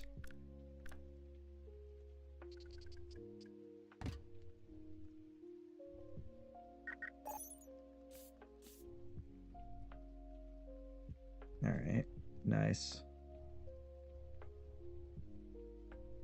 keep looking around, see where anywhere needs to be changed. Like right here. I think I'm actually going to connect in this line.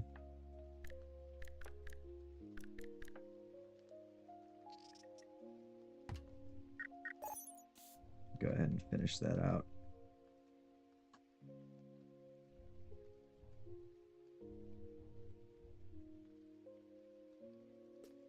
So this one actually has a little bit of a different line right here.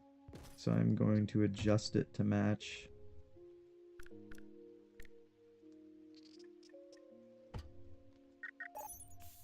Or at least become closer to matching. Alright. I'm liking it. I'm liking it. We're getting there. The paint job is coming along. When it gets the decal pass, it's really going to start popping. But for right now, this is a good start. If only I could get this angle to all work together.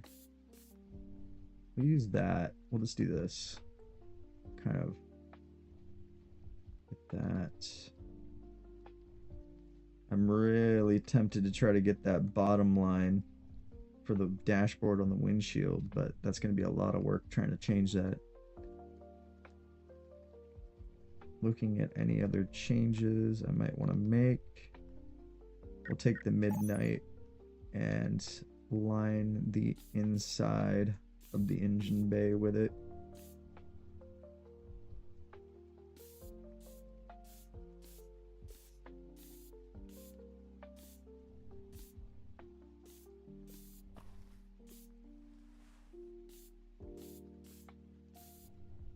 Okay, so the inside is gonna get that.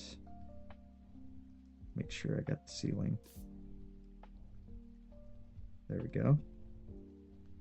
And then this thruster line can probably also get the same treatment. Maybe just go ahead and put that all the way through. I kind of like that dark blue ending. What I can do here instead,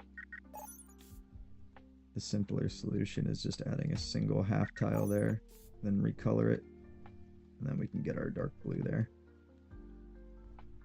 Those half tiles are really coming in clutch. Now that I've learned how to use them, they are great for adding decoration and filling in the blanks for colors. Something I just never was taking advantage of in the game until recently. We're gonna add that rose line going up through here. Yeah. And then on the opposite edge, I want to get a thin light blue line.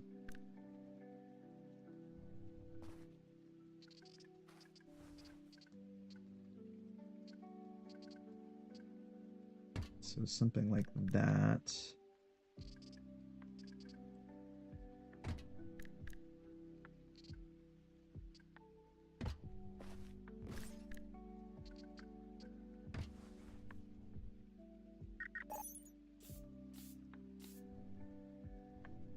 There. Kind of almost like a chevron symbol. Okay. We're definitely getting there. Looking at it from far away. Let me just get some angle looks here. I feel like there's too much of the bright blue right here near the center that might need to get lowered. But other than that, I'm really happy with the paint job. The bottom has a nice profile too. Alright, let's save what I've done so far, because it doesn't look like a clown job. It's actually pretty good. Looks cohesive. The only thing is, like I say, there might be a tad too much of this bright blue. I think that it needs to get more of a graduation going into the purple. So maybe we'll get like an in-between shade that might get inserted between this edge to make a stripe. And I might use a decal. Oh, that would be the way. So if I want to paint this dashboard, use decals. If I take the decals, take the triangle and the quad, we'll just replace that and that, and then overlay this stuff on top of where the dashboard is, right here. And what this is going to allow is I can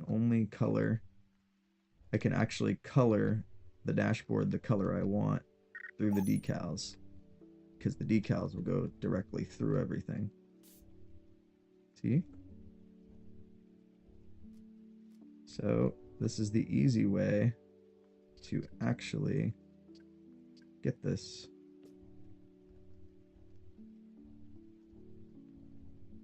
And since we're using decals, it will only choose to delete decals when I want to delete something.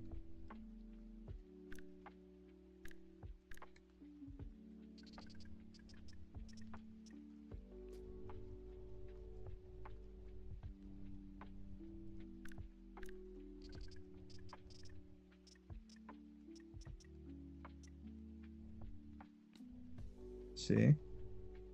This works. And this can be how I can effectively get the dashboard painted.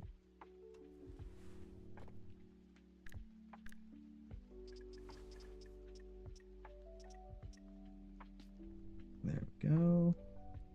And I'm just going to add one more little blue line going this way. And we'll just have a little pinstripe going through. And then this part of the dashboard all needs to go to the squaring. Might actually want to stretch that out.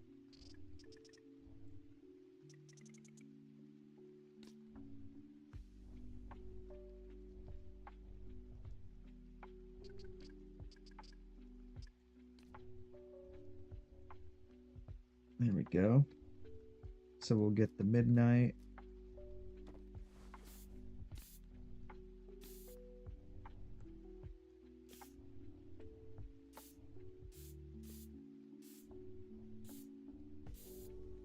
Come on. There we go. It's working.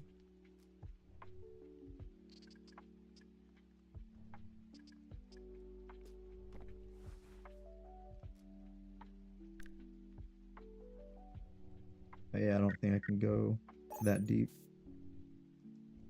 There we go. Decals. Very useful for this kind of thing.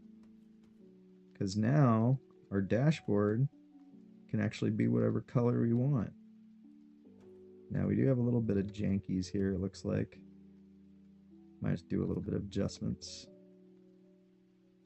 Could just add more.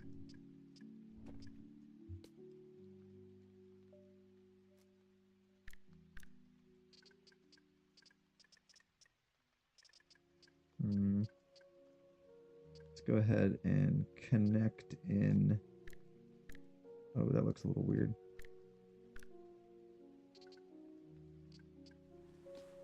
What is that going to look like? Because you're going to remember it's trying to go and match the angles that I'm giving it. And sometimes with the triangles and squares, they're not going to perfectly match if you're going down an inverse or something like that. Go ahead and get the front of this painted up like that.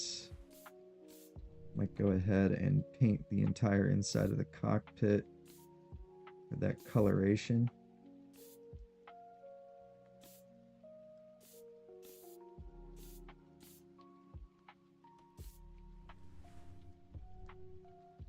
Alright. Could get the chair bases also.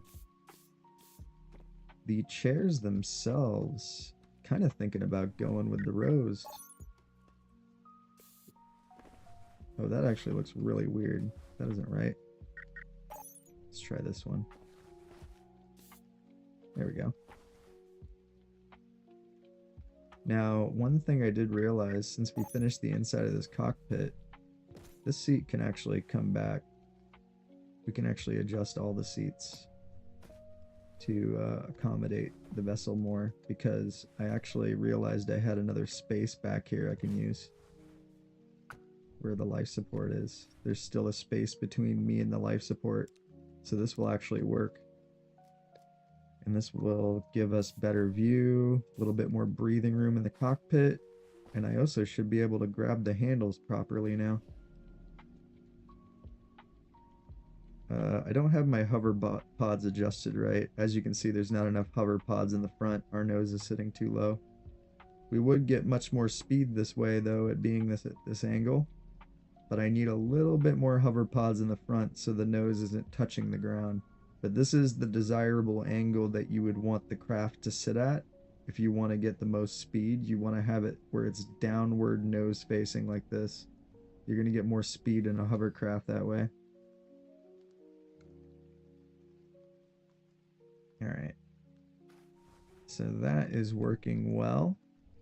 But I also have the construction anchor on, so I got to make sure to turn that off. As you can see, your vessel starts floating away when you get out of the hovercraft if you have the construction anchor on.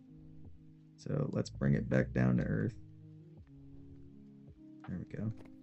It will start flying away like it's in up if you have that on. So hovercrafts and construction anchors do not get along. You want to make sure you turn that off before you use a hovercraft, or else it's going to wonk it out.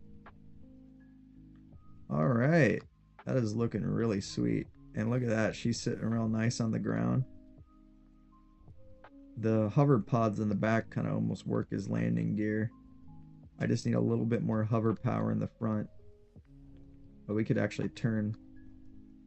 We can turn the construction anchor back on now, because it just needed a reset because I went and drove the hovercraft. Alright. So looking here, is there anywhere else I'd like to add some more pizzazz? So I was thinking probably take the decals, because the decals will allow me to color the inverse parts of these pyramids, like the inside triangular parts here. The things that I can't get with half tiles, I can get with a decal, to sum it up.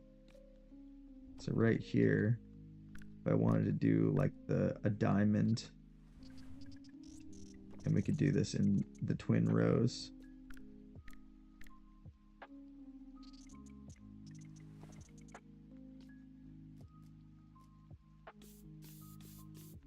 Like that.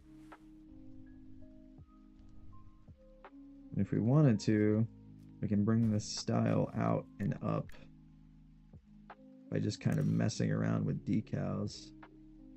So let's get a simple arrow.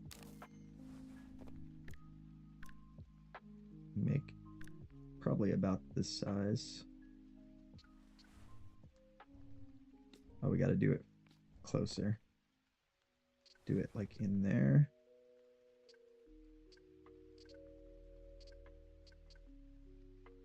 Like about there. Pull that out. Okay.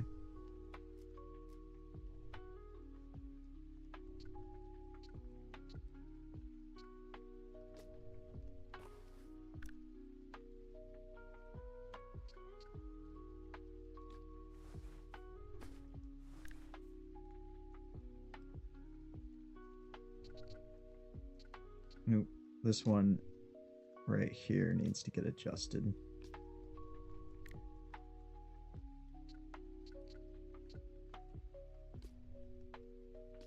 So let me do it like this maybe.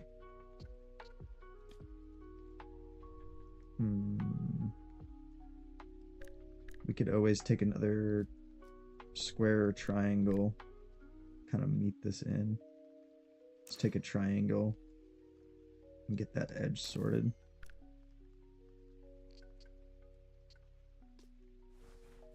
Go something like this. Let me see.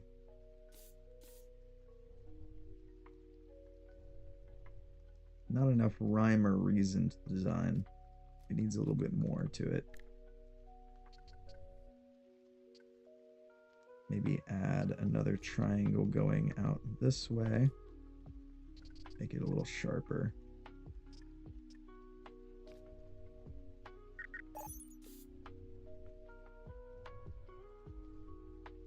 Okay. Oh yeah, floated off to space. Yeah. It's wacky how that happens.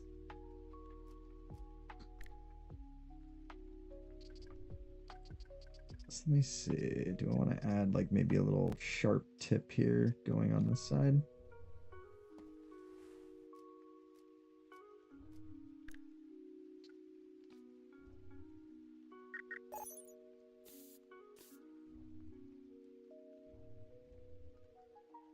Yeah, that's cool.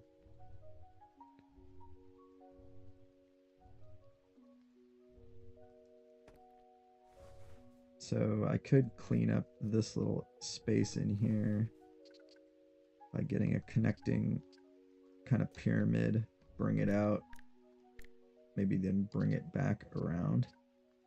Bring it around town. Just like that. Cool. Not really a whole lot of rhyme or reason there, it just looks cool. Now we're going to take these chevrons and bring that rose line going up.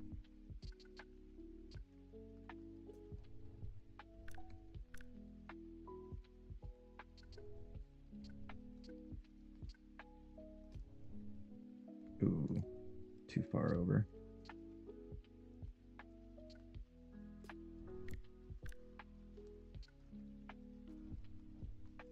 Kind of got to experiment with your angles on these decals, because when you stretch them out, you'll make some really crazy designs. Now this is on the nose, so it's not going to have mirrored symmetry unless I turn it on. So let's go ahead and turn on mirror symmetry for the nose.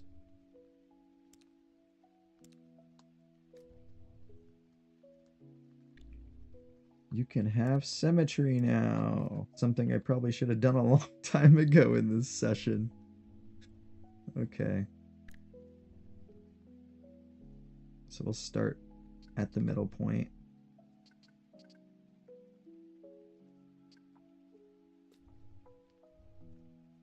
So that's going to get covered up right there. So we'll take advantage of that.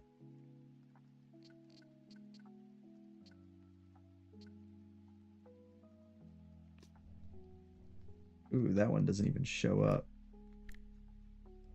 Let me see. That'll show up though. That looks weird. So that isn't showing up there. Is it because it needs to be on the top edge? Yeah.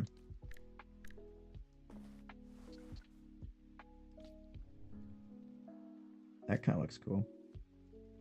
This is just kind of some experimentation on different angles to see what I can end up with.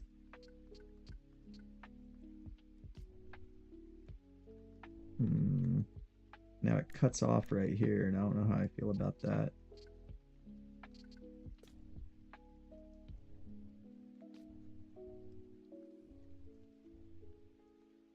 I need to adjust.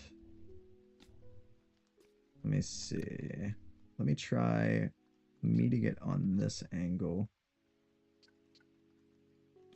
We could also change the scaling. That's something I didn't think about.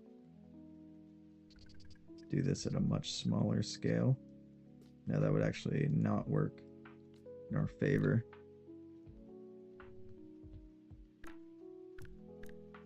Is there anything that might fit this line more? Let's try the rounded corner out.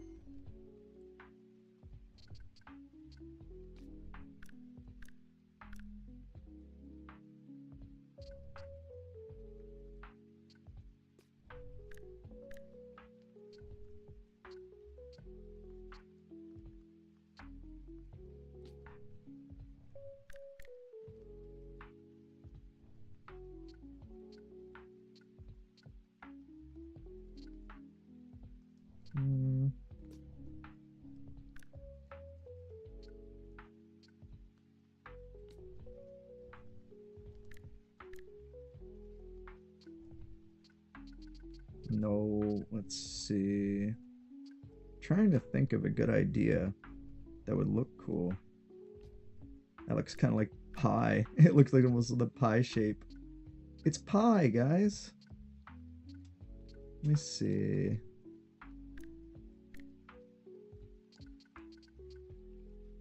Trying to get something that looks cool stylistically, that is also cohesive. And it's just a lot about experimentation when it comes to these angles. Maybe add a little bit of triangles. Get it to combine in right here.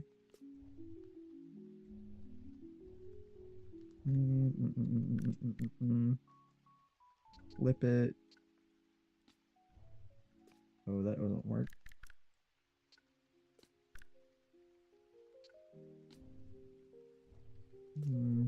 Probably would want it sharper.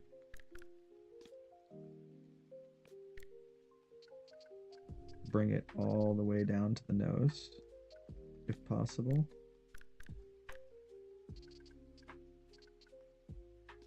So that would be like the absolute maximum.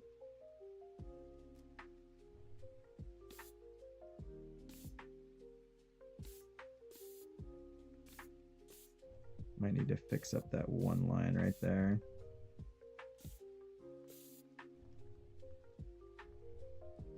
Let me see.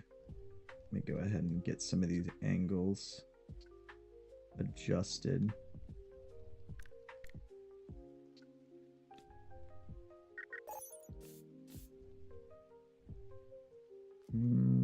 This one actually doesn't quite fit in right. But we do redo this angle. See, that wouldn't fit in right either. Starting from down here, we could get it like that and purposely overshoot it.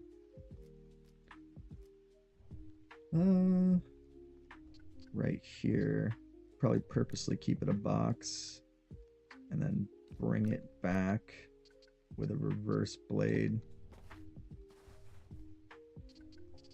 and then just terminate it going right here. You've been terminated.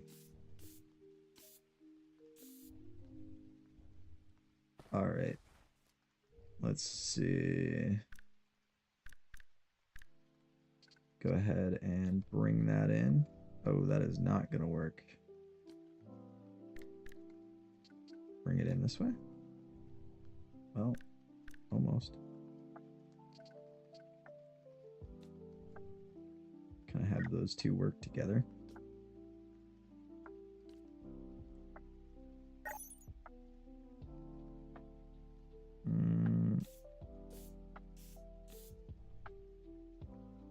This last one probably don't want. Just like that. Looks kind of like a spider. Spider-Man!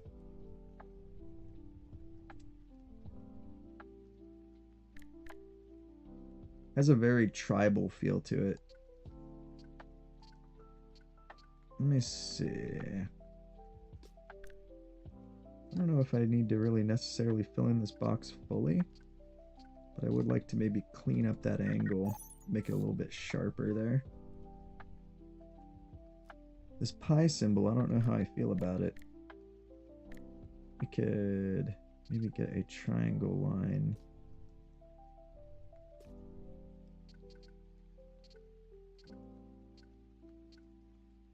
Now I can connect to that point, but it is not going to connect through properly.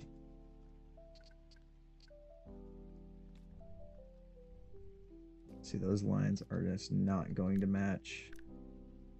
So we could add a little bit more. Need a higher grid size.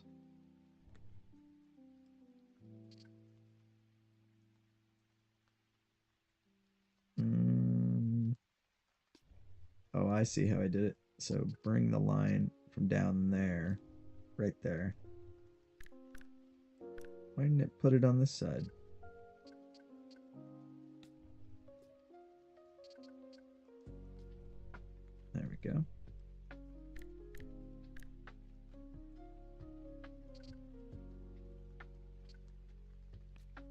just terminate it going this way, I guess. Jamming it into the right spot is the hard part. There we go.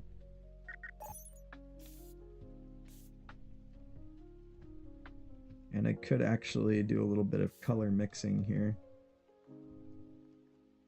So I would take the midnight if I did color mixing. Because it has to be cohesive.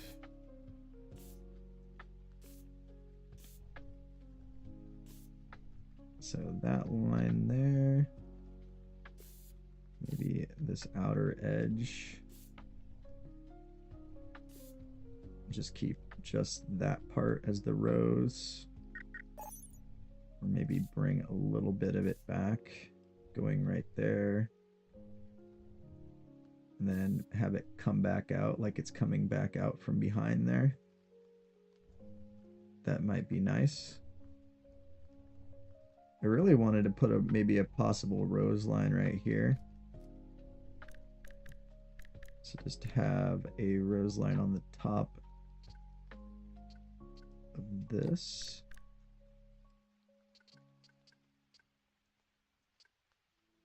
So just go like something like this.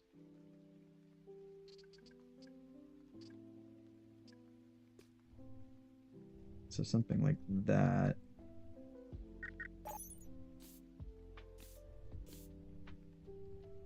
Now that actually goes through and painted the other side too. It's kind of cool though. The bottom half of it, probably going to get the same treatment, I'll be real. Actually, no. That looks cool with the blue on the bottom, red on the top. Alright. Yeah.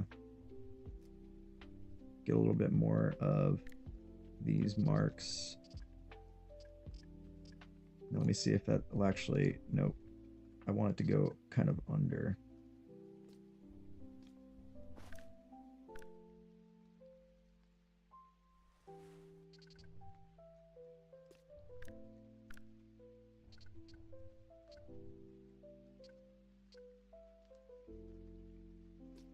Let me see if I can get a good triangle bit in here.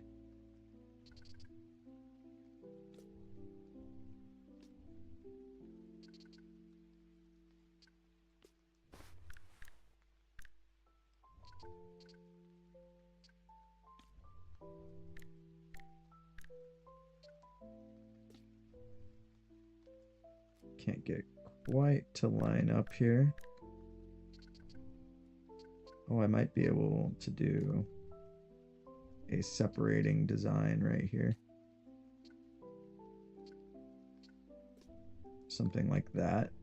That'd be kind of cool. All right, BRB chat.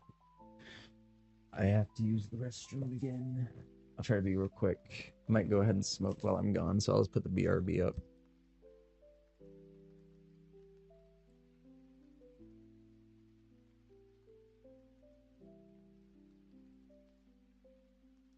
I got about an hour left I can stream, guys. So after I get back, we'll probably do the last little haul before I end stream.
One more minute and we'll get back into it, guys.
All right, I'm back.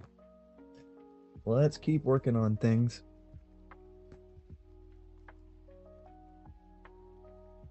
I got about, I'd say, like a little bit under an hour left before I gotta end stream.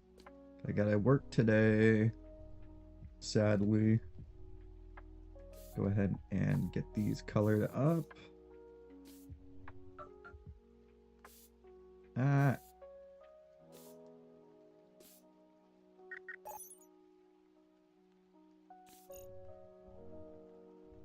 Alright, we will go ahead and save it. Alright, I want to get a 933 on the front, but we're going to have to make it out of decals. I don't know where I want to place it. Possibly right on this point. Oh, I have a little spot right here. You know, that's actually kind of cool. What if we add some of these there? Oh boy. Crossfire. Alright, so let me look through the decals here and see what would be the best to make some numbers.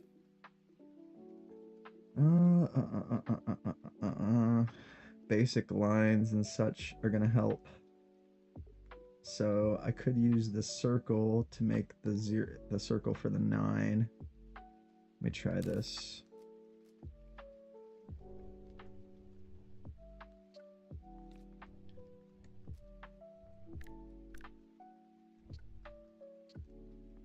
That's gonna look weird, isn't it? Yeah, it's gonna look odd. Maybe.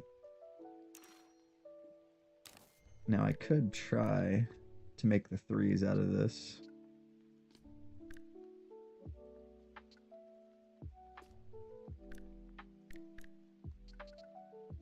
See, that's gonna look weird. 933. It looks so weird. The 3s look actually kind of cool, but the 9 looks odd.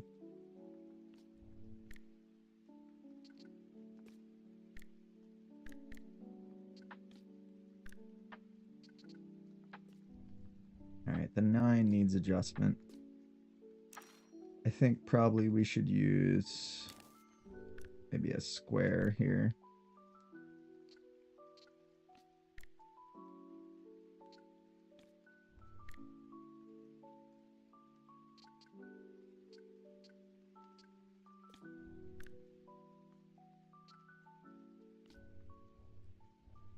That looks a little bit better.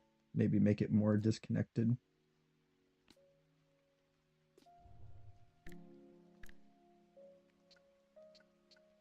Or we could combine it in. Nah.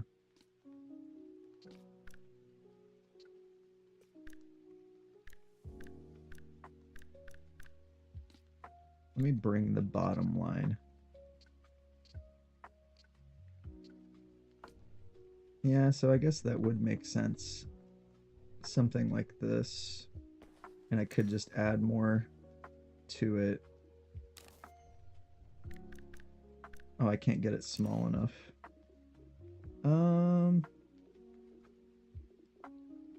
What would work? Chevrons.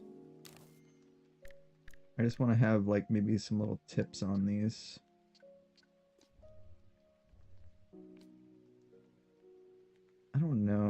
if I can get it. No, I don't think. I think maybe something like that might have to stay. Let me see. I know I can figure out how to make better numbers. Have to adult for a bit, yeah. Good old work. I have tomorrow off from work though, so I can kind of work on whatever I want tomorrow. So let me see here. Go ahead and get some of our other decals on.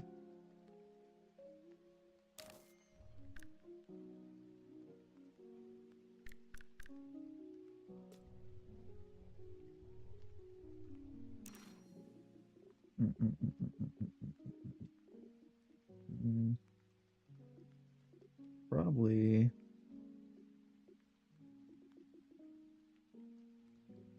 explanation. Do a warning base.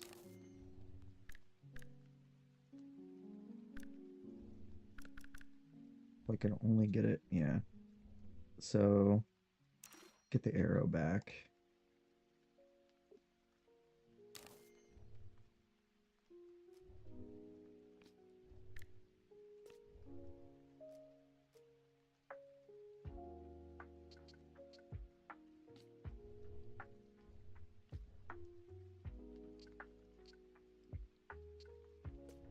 And just do maybe something like that.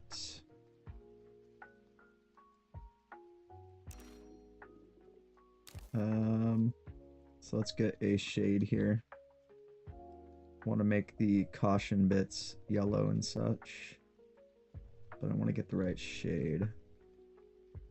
Probably do something along the lines of maybe like this.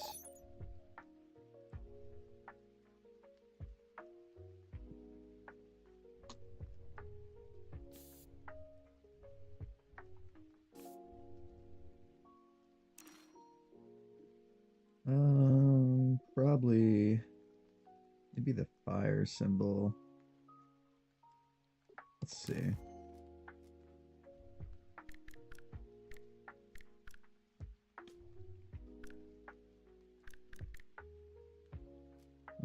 Let's see.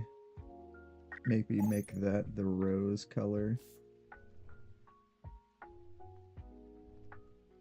Alright. This is supposed to be like a little intake label. Now, could make a double arrow here. I don't know if necessarily 2 would be... Nah, 2 is a little bit overkill. Let's take our stripe.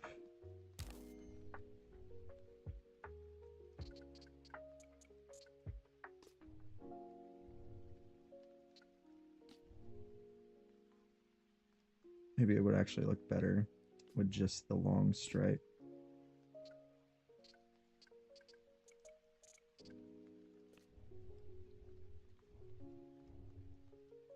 Yeah. So we'll do that.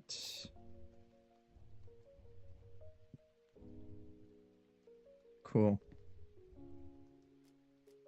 Add a little bit more cautions around the vessel in certain points. Probably going to want a little bit of caution lines between the hover pods.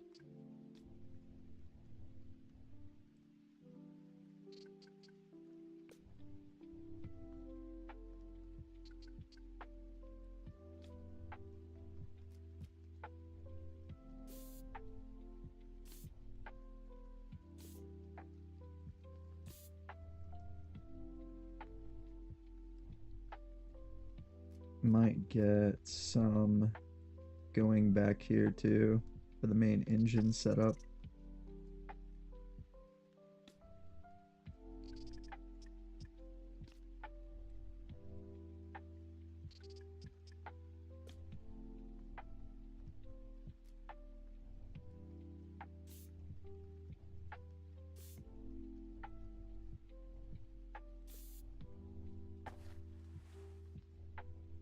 wouldn't be really doing it for this one.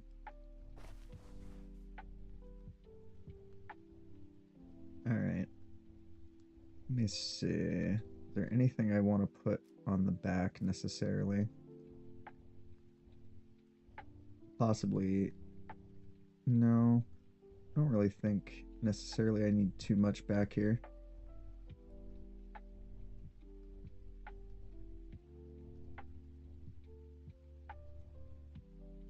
Now I could have a caution line stretch up the sides.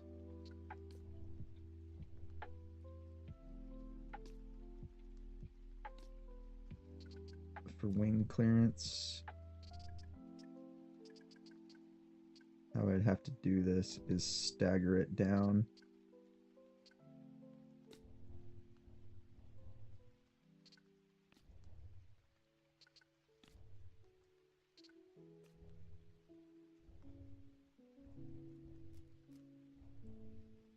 For this, oh god.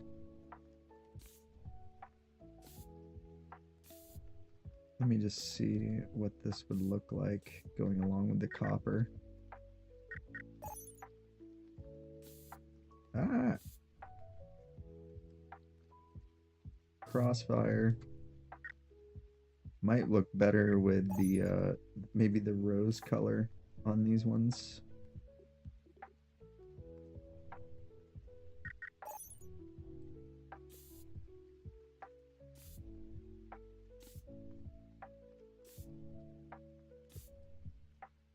Now, is this actually going to be on the other side? Yeah. Cool. Might actually put those caution lines going down the back. Front edge could get it too.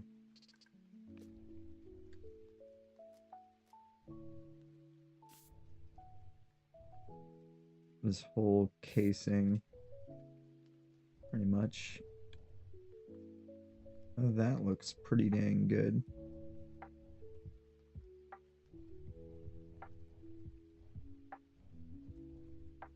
Trying to think. So right here, the button is. We'll go ahead and get an arrow and some kind of, maybe an exclamation mark.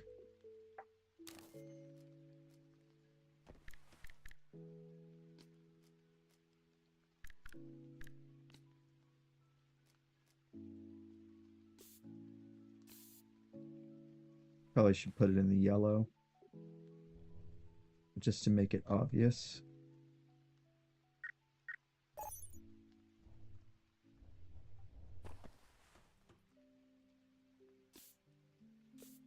And there we go.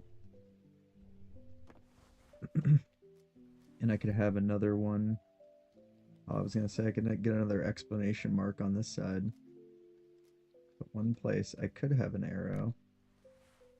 Have it sit on this inside line.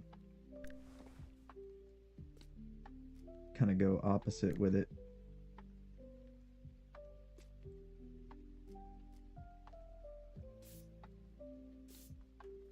There we go.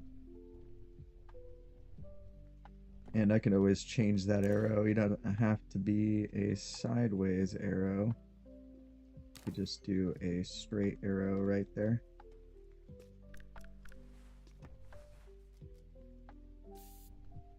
There we go. Let's get some more straight arrows. Probably going to go ahead and get a straight arrow. I was thinking about trying to overlay it on top of this, but it doesn't look like it's going to be very happy with that. It won't even let me overlay it onto that. Yeah, so nah, we don't need any more arrows there. It should be looking pretty good. Let's get some random more design elements here.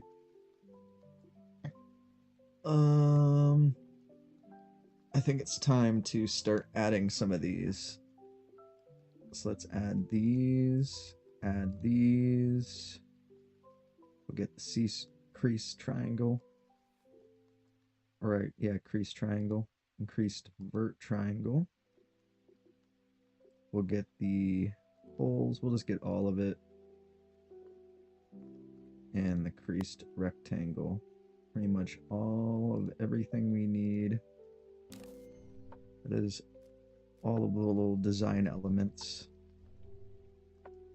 Alright, so I know the one thing I was planning on doing is always adding some of these to right here.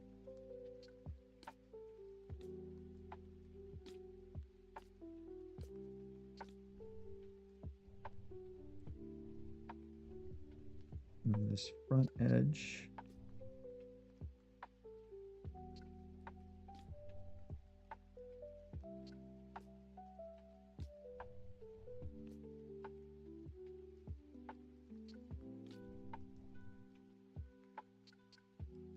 You can kind of overlap these two to make different designs.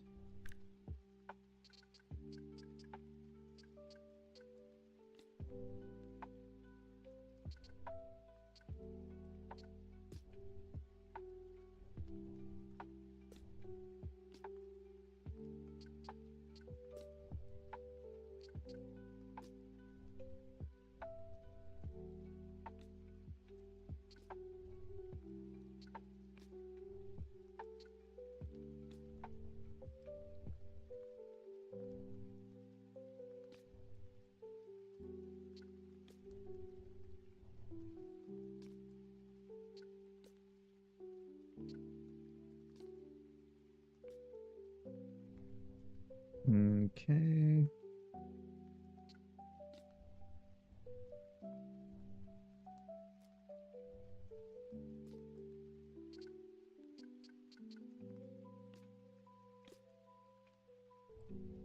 That should be good.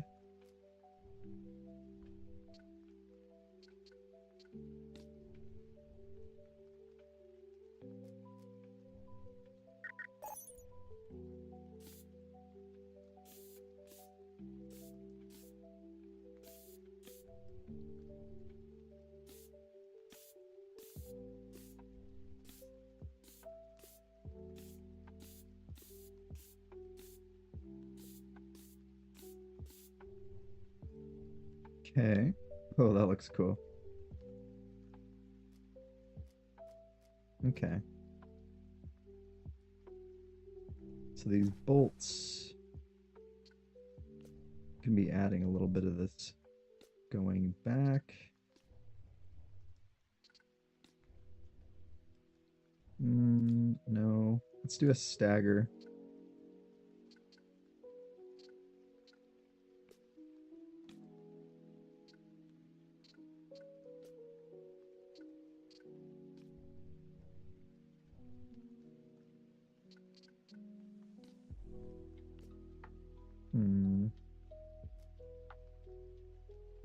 Right here, I could probably get a couple of these lines. Oh, it's putting it on the bottom too. That's kind of cool.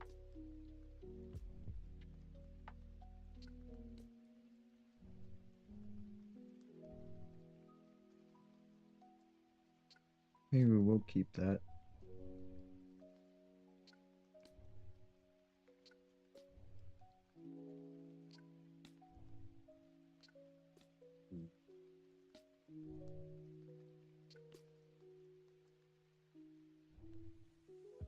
Alright. This one, that might be a little bit overkill having those spots.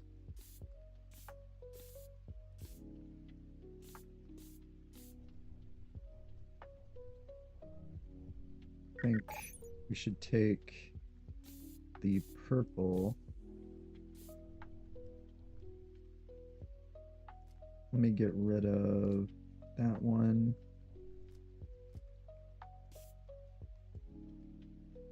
This bolt doesn't quite fit in right. So I think we're going to switch that to smaller bolts. Maybe make those the blue. Keep the purple line right there. Maybe make this bottom bit purple right there. Or we don't need to necessarily have that first bar. We'll get rid of, oh god, get rid of those 2 bars. Maybe even this bar right here. We'll just keep those. And then right here, and start doing a little bit of the triangles.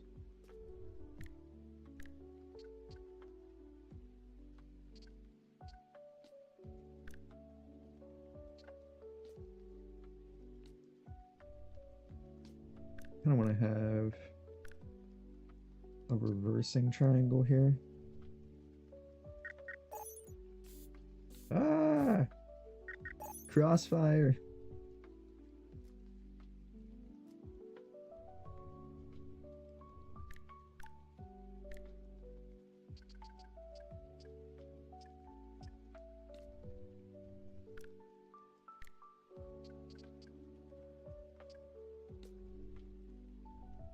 Oh, I don't want to have that much separation. Just like that.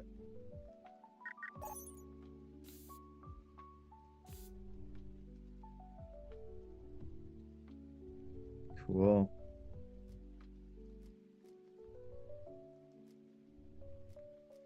The holes.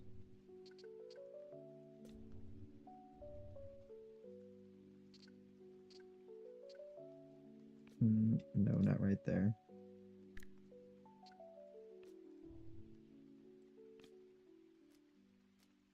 Let's use some crease triangles right here.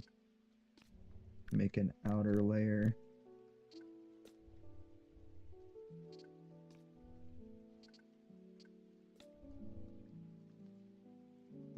This one should be like a reverse.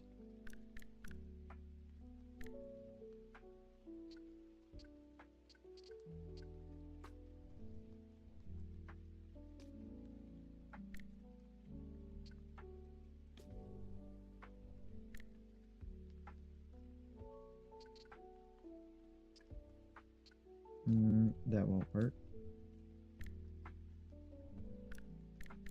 What I could do, well, something like this.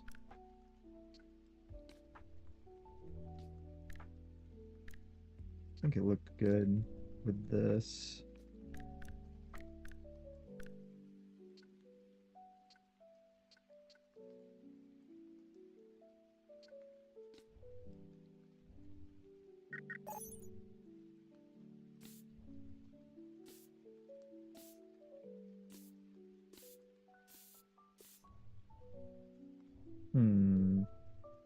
The little circles, I think it should go to the midnight.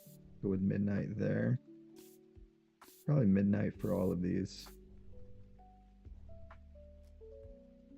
And a little bit less. Let's go with just that. And then add maybe a bar there. Maybe a thicker bar.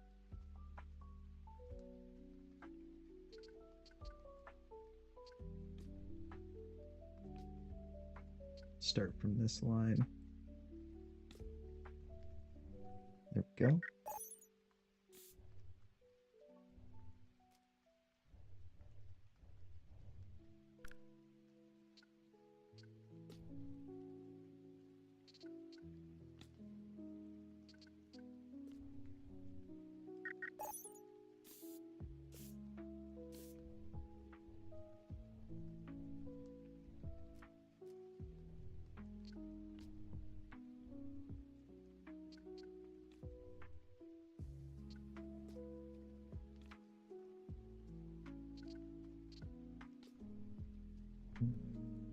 No.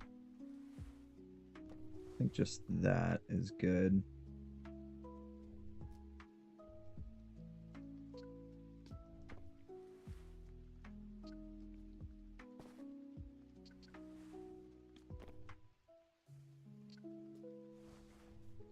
It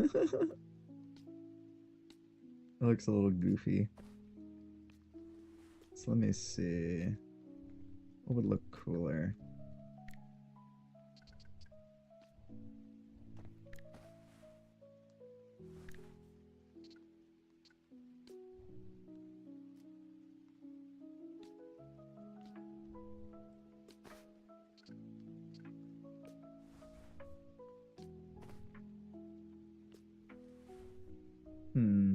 Not too much. How about just like this, maybe?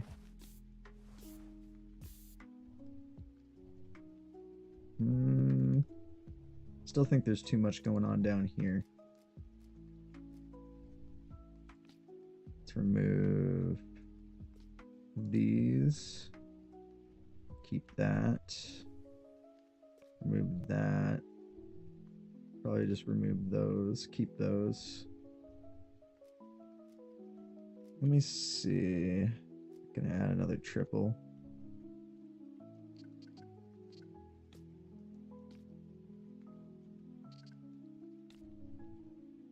Nah.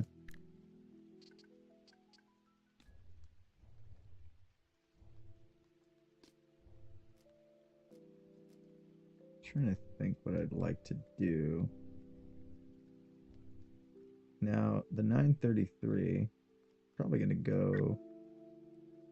Honestly, I think we're going to go with the rose for the coloration of this.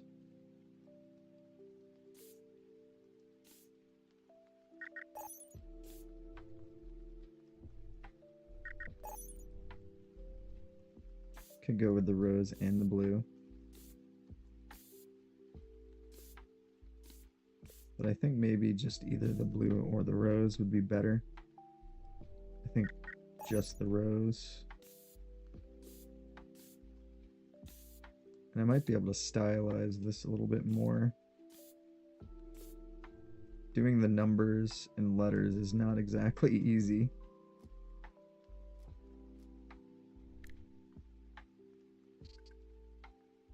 Can I actually get it with an underline?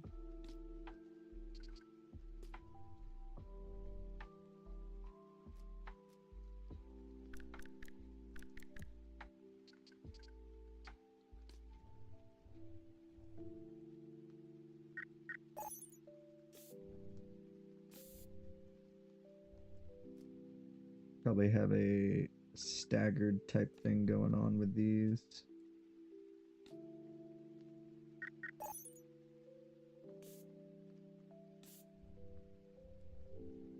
There we go. Still feel like maybe those are a bit too much. And I'm also going to remove a tiny bit of this design. Pull it back just a little bit, make it a little less extreme. Kind of like it just like this. What would happen if I get rid of that? What if I just replace this with the kind of sunken in?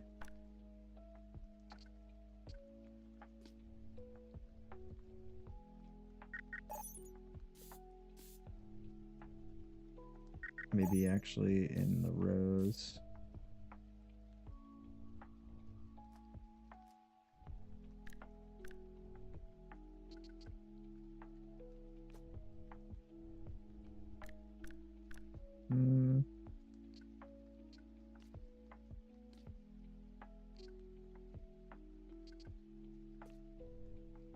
Nah.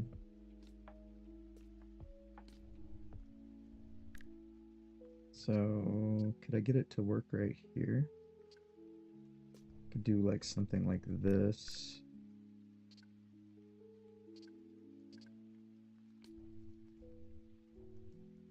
I don't want so much separation space between them though.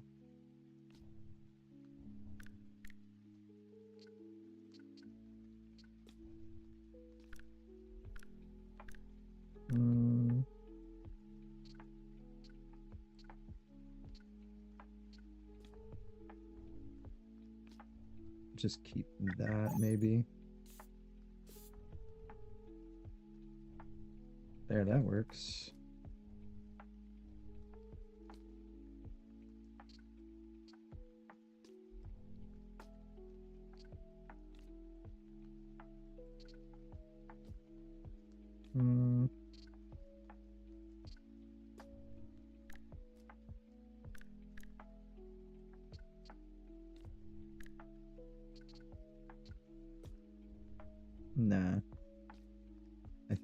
looks good with just maybe just those. I don't want to go overkill with it. Go too crazy and it just looks it looks weird. It doesn't end up looking right if I go too wild with it. Get rid of this bolt here and this piece. Probably just end it right there. Or change this to a line instead.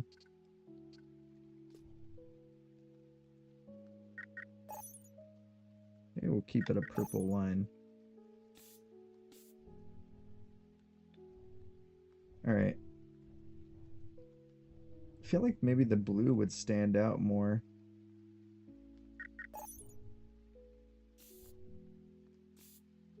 For the color.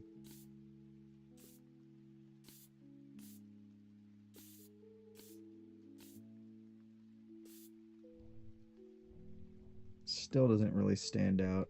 I think we should make that a totally different color. Could go with the yellow, honestly. But I think maybe like a green or something. Go with like a neon type green.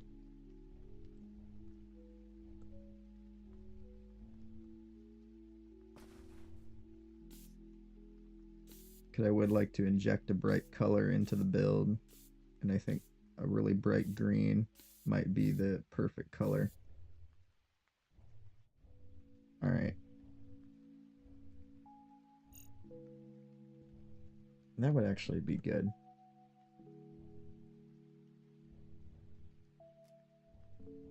Looking around here. I might do a little bit more adjusting to the colors. So let me bring this color back here all the way back. I think I got rid of my half tile, so we need to actually get our half tile back. We'll get rid of the vent for now. I just want to go ahead and complete in this angle.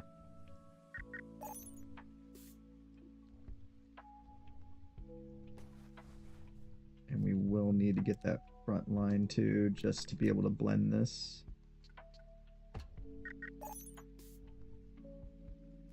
Alright, do the same thing over on the other side real quick.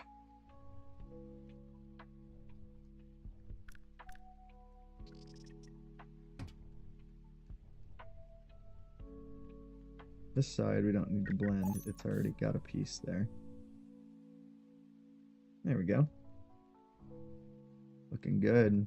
Alright, I still need to put the back canard on, and since our heat rating is only in the 70s still, I need to add more, what is it? More thrusters. Give it more power. We do need more hover pod in the front too, just because I noticed we were tilting down a little bit. Could actually possibly mount some hover pods to the bottom of these.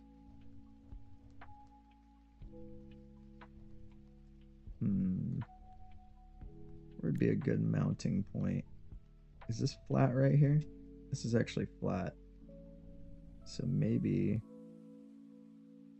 get a couple of hover pods right there. That may work.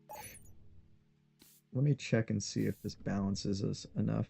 Let's turn off the construction anchor and go for a little test drive.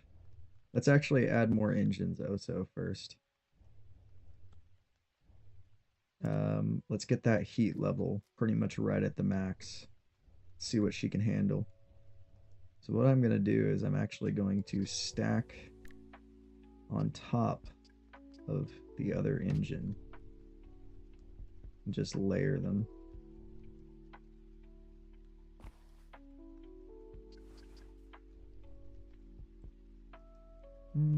Might have to mount from down here.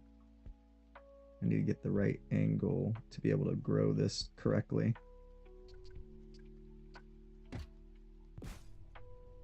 So for the middle one, I might not be able to do anything there. I can add those thrusters somewhere else. Could add some smaller ones right here for now. Those would be very weak though.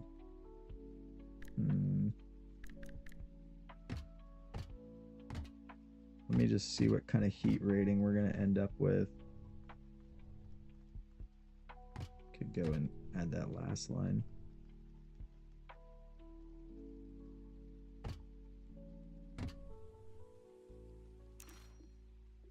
What's heat rating? 80%. Still got a lot of leeway.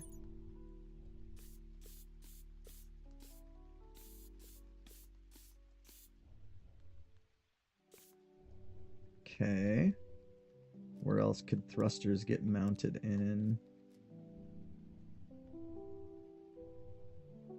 These are probably going to be somewhat temporary, but I think I'm going to throw some right here.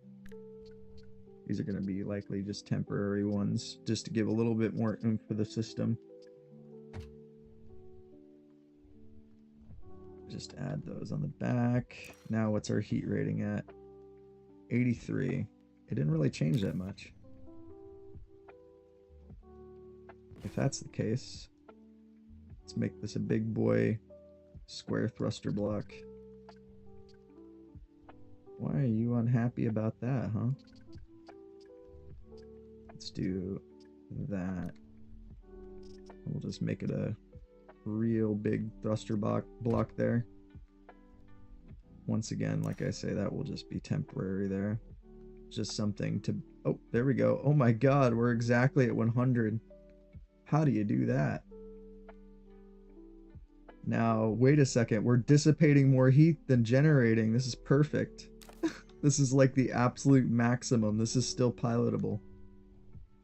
I'm at the absolute maximum. I have like 3 heat points short. Actually, how many is it? So 309. Yeah, it's literally 9 heat points away from maximum. Okay. So let's test this out. See how fast we are now. Actually, let's look at our spaceship computer and just see what the theoretical speed is.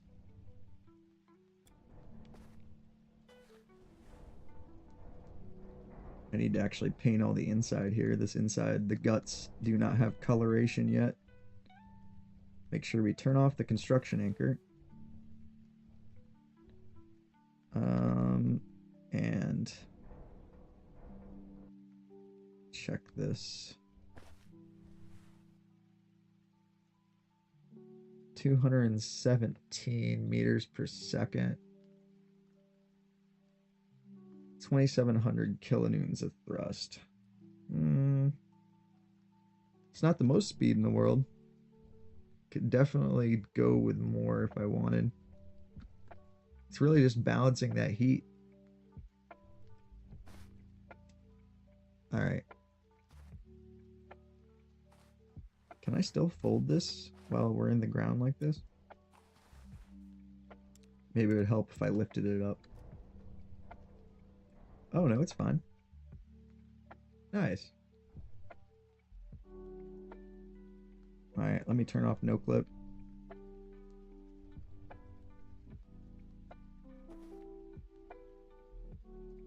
Oh yeah, I don't have a button to close the seat from the inside. Rip. I haven't put the button in yet. Because I haven't really fleshed out the cockpit yet. So we need to use no clip. Alright, so that is the hovercraft. That is the ship. Let's see how we're floating. Oh, we're almost touching the ground. That is so close. Let's adjust our ride height a little bit. Maybe that'll make it better. Because I think our ride height might need to get just slightly altered. Give us a little bit more of a tip forward. Or a little bit less of a tip forward, I mean. My computer. Right there. Ride height. It's 1.6 right now. Let's make it 2.2. 2.3. Now let's see how she sits.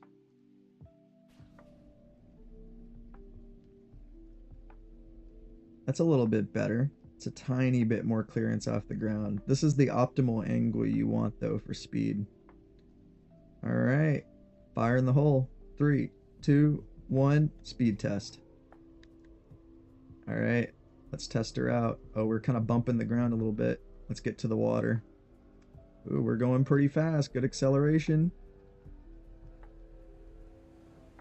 Oh, God. No, we're too low. Help! I'm drowning. Help!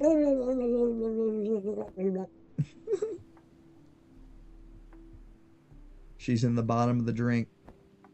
We gotta get her back.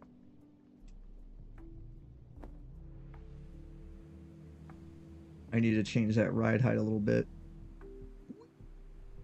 No, not back in the water. Get over there. Ooh, nice catch.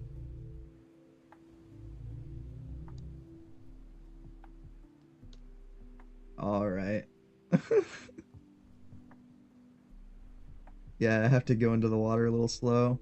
Because remember, we have this little front edge and it will dig into the water. There's actually proper water physics in this game. You can make like boats and stuff, which we are going to do in the future. Storm works on Starship EVO. But the water physics, you kind of have to work along with them. Let me just change my ride height a little bit more. And then I'm going to add a little bit of maybe some anti-pitch on it. So it won't lean down so much. So we're going to go a little bit more on the anti-pitch. Change our ride height to 3.6. Change our repulsor stiffness. What does the dampening do? Stabilize. Wobble for longer. Keep our assist factor fairly low, but I'm going to raise it just a little bit to 36. Keep our auto roll at the same. I don't really want to stop the rolling too much, so we'll be good. Alright, let's test these settings out and see if I can glide across the water now. Don't think the ride height fixes that. It will make it where the hovercraft is going to float a little higher above the water. I need to stop the front tip from digging it all the way in. See, we have a little bit more space between us and the ground now. And another way I could probably adjust it is put a little bit more hover pod strength in the front. Oh shit, we're digging in still.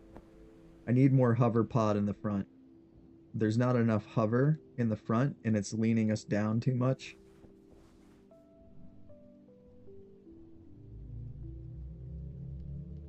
Okay, I gotta figure out which way is up again.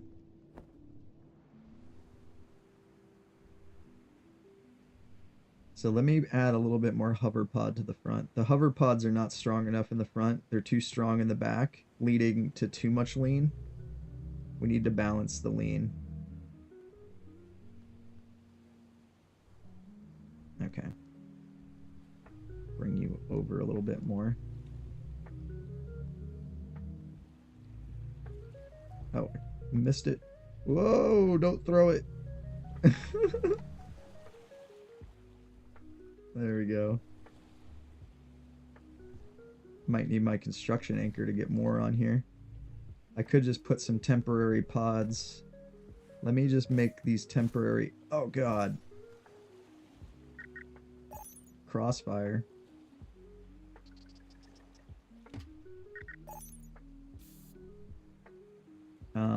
And we're gonna make these temporary pods just bigger in the front.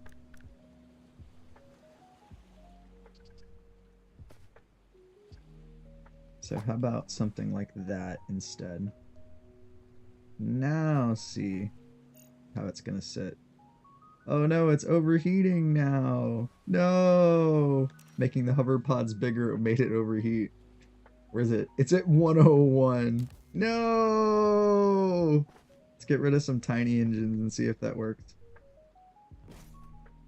Okay. 101, 418, 456. How much are we losing when we get rid of 2 of those? 450. We're not losing very much. So get rid of pretty much all of these. Heat is exactly 100 now. Heat generated, heat okay, we're good. We're in the positive again. So let's try this now with a little bit bigger hover pods in the front. So hover pods do contribute to heat. That is something to note. We've learned that just now. Alright, that is much higher off the ground. Okay. I didn't change the color of the hover pods though. And I won't be happy with that. Let's make it match with the other hover pod color.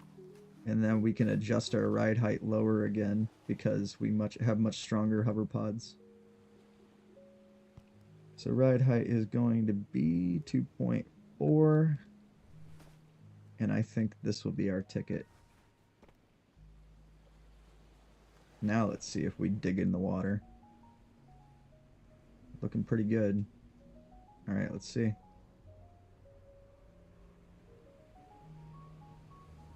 Test 2. Looking pretty good. Accelerating. About to hit 100 meters per second.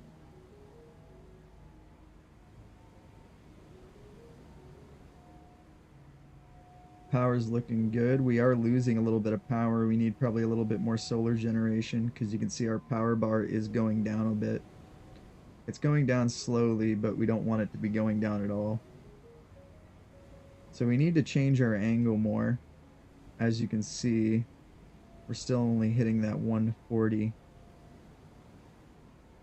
So I'd say the solution to this, make the back pods stronger to give more of a downward angle, but I would have to do more thrust adjustments because right now we're still only getting to about 140 meters per second, 140 to 150. We are accelerating still, but it's just a slow acceleration, and I think changing that ride angle is going to help. But we are not touching the water anymore. Let's see how it's going to happen if we hit the ground pretty hard. I'm kind of lagging. Oh, we do not have enough repulsor thrust to save me from a ground hit. Oof. Pretty good though.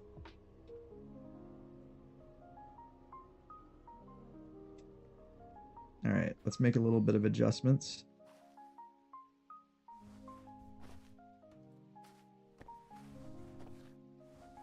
Alright, so we're going to do some adjusting here.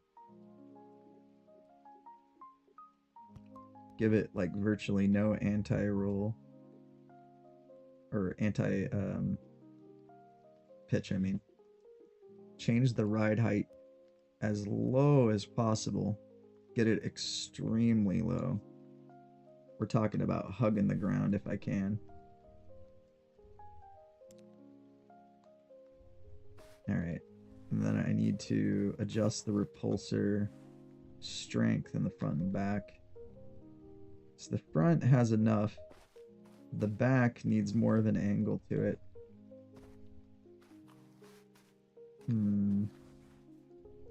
Let's do a test with the lower ride height and see if that gave us any kind of speed. And then go from there. Okay, now we're pretty much sitting flat. That probably did not help.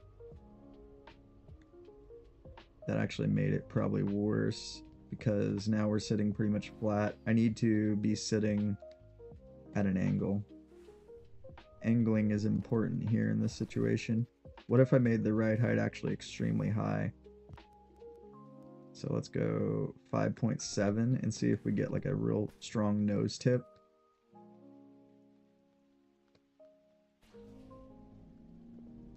There we go. Look at that. That might be a little too high though, because you can kind of see we're losing repulsor power for a moment. But this is more of the angle you want.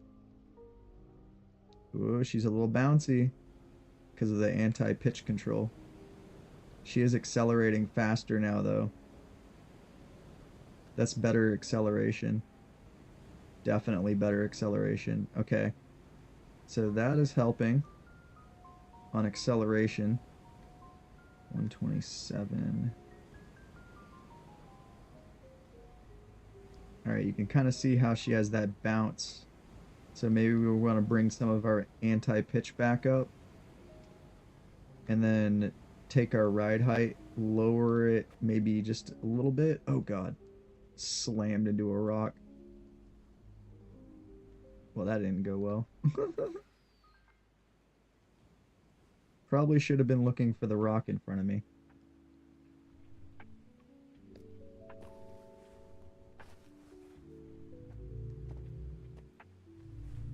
Ah. Come on, don't do a ballet right now. It's like juggling sometimes. Okay. So we want to give a little bit more of the pitch stabilization. A little bit less ride height. 4.8. For the hell of it, what if I just maxed out the ride height? I know that sounds insane, but we're going to fly really high in that situation. Full anti-pitch. Let me see. Let me just try the 4.4 and then we'll go the maximum and just see what happens. Because experimentation is really the only way we're going to find out the exact angle we want. The key to it is definitely keeping a sharp forward angle. That's going to give you better acceleration with a hovercraft. Alright, let's do a little bit of a ride test here. I'm just going to see what kind of top speed we end up with. We'll just go over this stretch. We're at 115. Acceleration seems about the same right now. So it's going to be the balance of the hover pods and my thrusters to get that heat perfect, because since the hover pods affect our heat, that is something we want to take into account. Alright, we're going 154, 155. We're running out of water. 160. We're still accelerating. We're hitting land. Oh no! We're flying. No, no, no, no, no, no, no, no. We're losing a little bit of speed. Oh, no, no, no, no, no, no, no, no, no. Watch out for the rock. Oh, yeah, we lost her from some tilt. Yeah. We lost our momentum. Good test, though. Alright. So, now, let me take it where we are going to make that ride height insane. 12 ride height with less repulsor stiffness, but more dampening. Anti-pitch will be actually less here. And we're going to add a little bit more assist. Now let's see what this does. We're going to be sitting real weird now.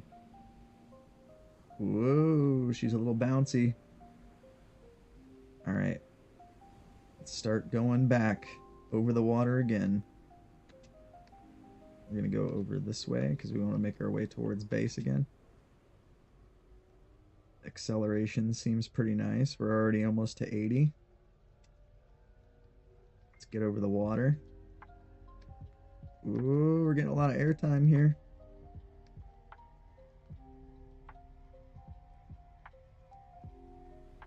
We're already at 150. Oh, this is it. This is the ticket, guys.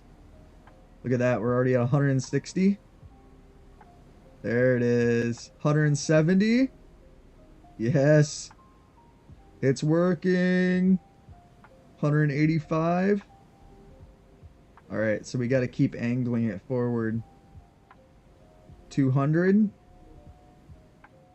Let's see if we can turn and keep the speed going. 206. I'm going to try to spin us all the way around. 212. We're rising. Okay. We're losing a little bit of speed. All right. Straight away. 215. 220. We're still accelerating. This is good. This is good. 230. Try to avoid land. 240. We've already beat the max theoretical speed of the vessel. 250. We're still accelerating. She's still accelerating. 260. This is it. We found the ticket. High ride height. Got to keep a sharp angle with the nose. 270. Oh man, we're going to possibly beat 300, guys. I think we're going to go over 300. And I haven't even gotten all the thruster values. 290. Keep control. Keep control. We can beat 300. 296. Try to spin her back around to go back. Oh no, don't lose her. Let's just go out this way. We're gonna do it. 300 meters per second. Keep cooking, baby. She's still accelerating.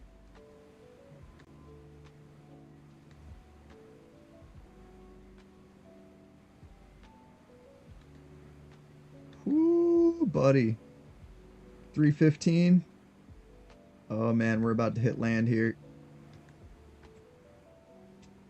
320. Oh god, island. This is amazing. We're doing it. 325.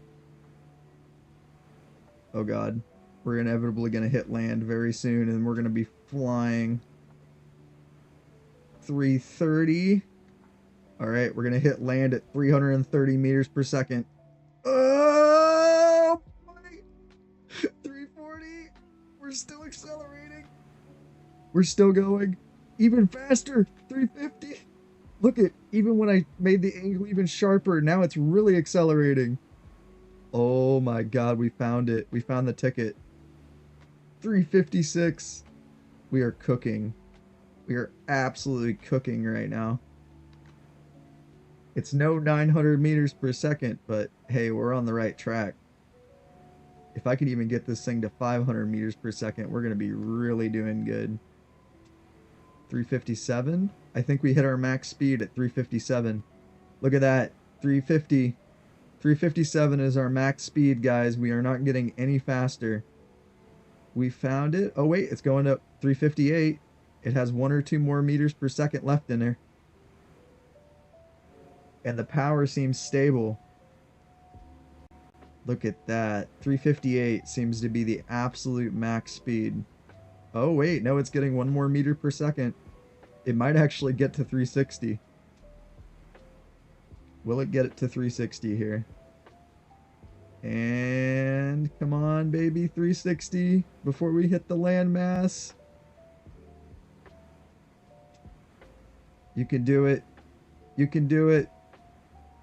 360! We did it! We hit 360 meters per second. Oh god, we're accelerating even more! Oh. Hits a wall going 370 meters per second. No way I wouldn't have turned into a fireball there. Would have been disintegrated from time. Alright, well now we have to get back, guys. And the only way... Wait a second, was I doing this with a construction anchor on this whole time? Why is this floating? No, the construction anchor was off, but for some reason it settled that way. Okay, well...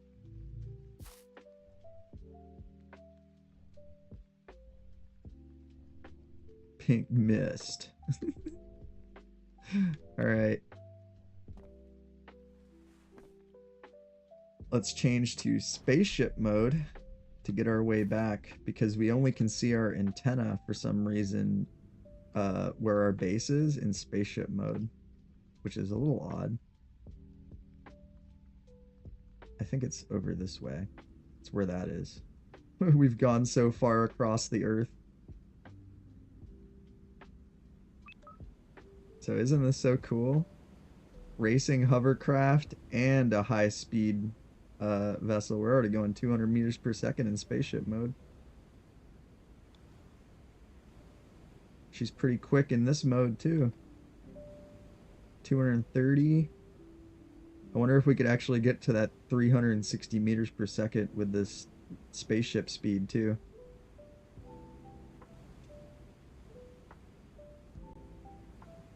We went really far from base, guys. Yeah, no, we are slowing down. It looks like the hovercraft mode is a much faster version of this. Its theoretical top speed can go much quicker.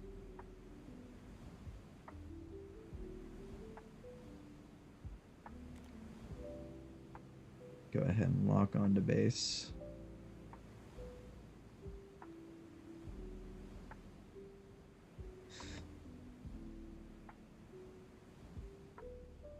Man, we went so far away. we are really we're 15 kilometers away from the base right now. I mean, we know the general angle.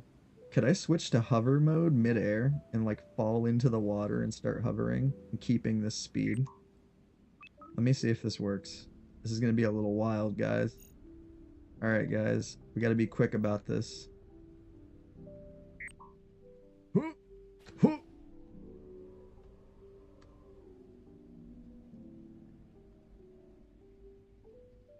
No, we're just slowly falling to the ground. Okay, so that does not work. You cannot quick switch because the hover is holding me in place where I won't fall. Okay. So that won't work. You can't switch to hover mode like mid-flight. It just like drop down into the hover mode and keep your speed. That would be so cool because then we could get a bunch of momentum with spaceship mode, drop in, and use like that 260 meters per second, build upon it. But nope, it does not work like that. Coming back to base. I'm about to have to wrap up stream chat, so we're gonna probably just go back to base here. Call that a great test. We made it to 360 meters per second, and know that I can keep improving upon that because if I tilt the angle even more, I noticed my acceleration go up exponentially when my angle was tilted forward so heavily. So the key to these hovercrafts to go really fast is you gotta have an extreme forward tilt. I'm talking like practically vertical. And the more you're forward tilting, the faster you're gonna end up going on your acceleration. So you gotta practically end up at an angle of a slave one. Which is pretty cool. Alright guys, I do appreciate you hanging out for this design stream. There's still a lot more work I want to do to the vessel, loads of more details. I want to add pipe work all over the place, adjust the thrusters more, get the hover all situated. But we know theoretically I can get this thing probably to 400 meters per second or faster with some adjustments. So yeah, that's really promising, guys. The hover racer is coming along well. I'll be back later tonight. I don't work tomorrow, so we'll probably do a long stream when I get off work tonight. So around 10:30 p.m. or 11 p.m. Eastern time is when I will be live. I will see you guys later. Thanks for hanging out. Go check out the VODs if you want to have a little bit more content. Bye, guys.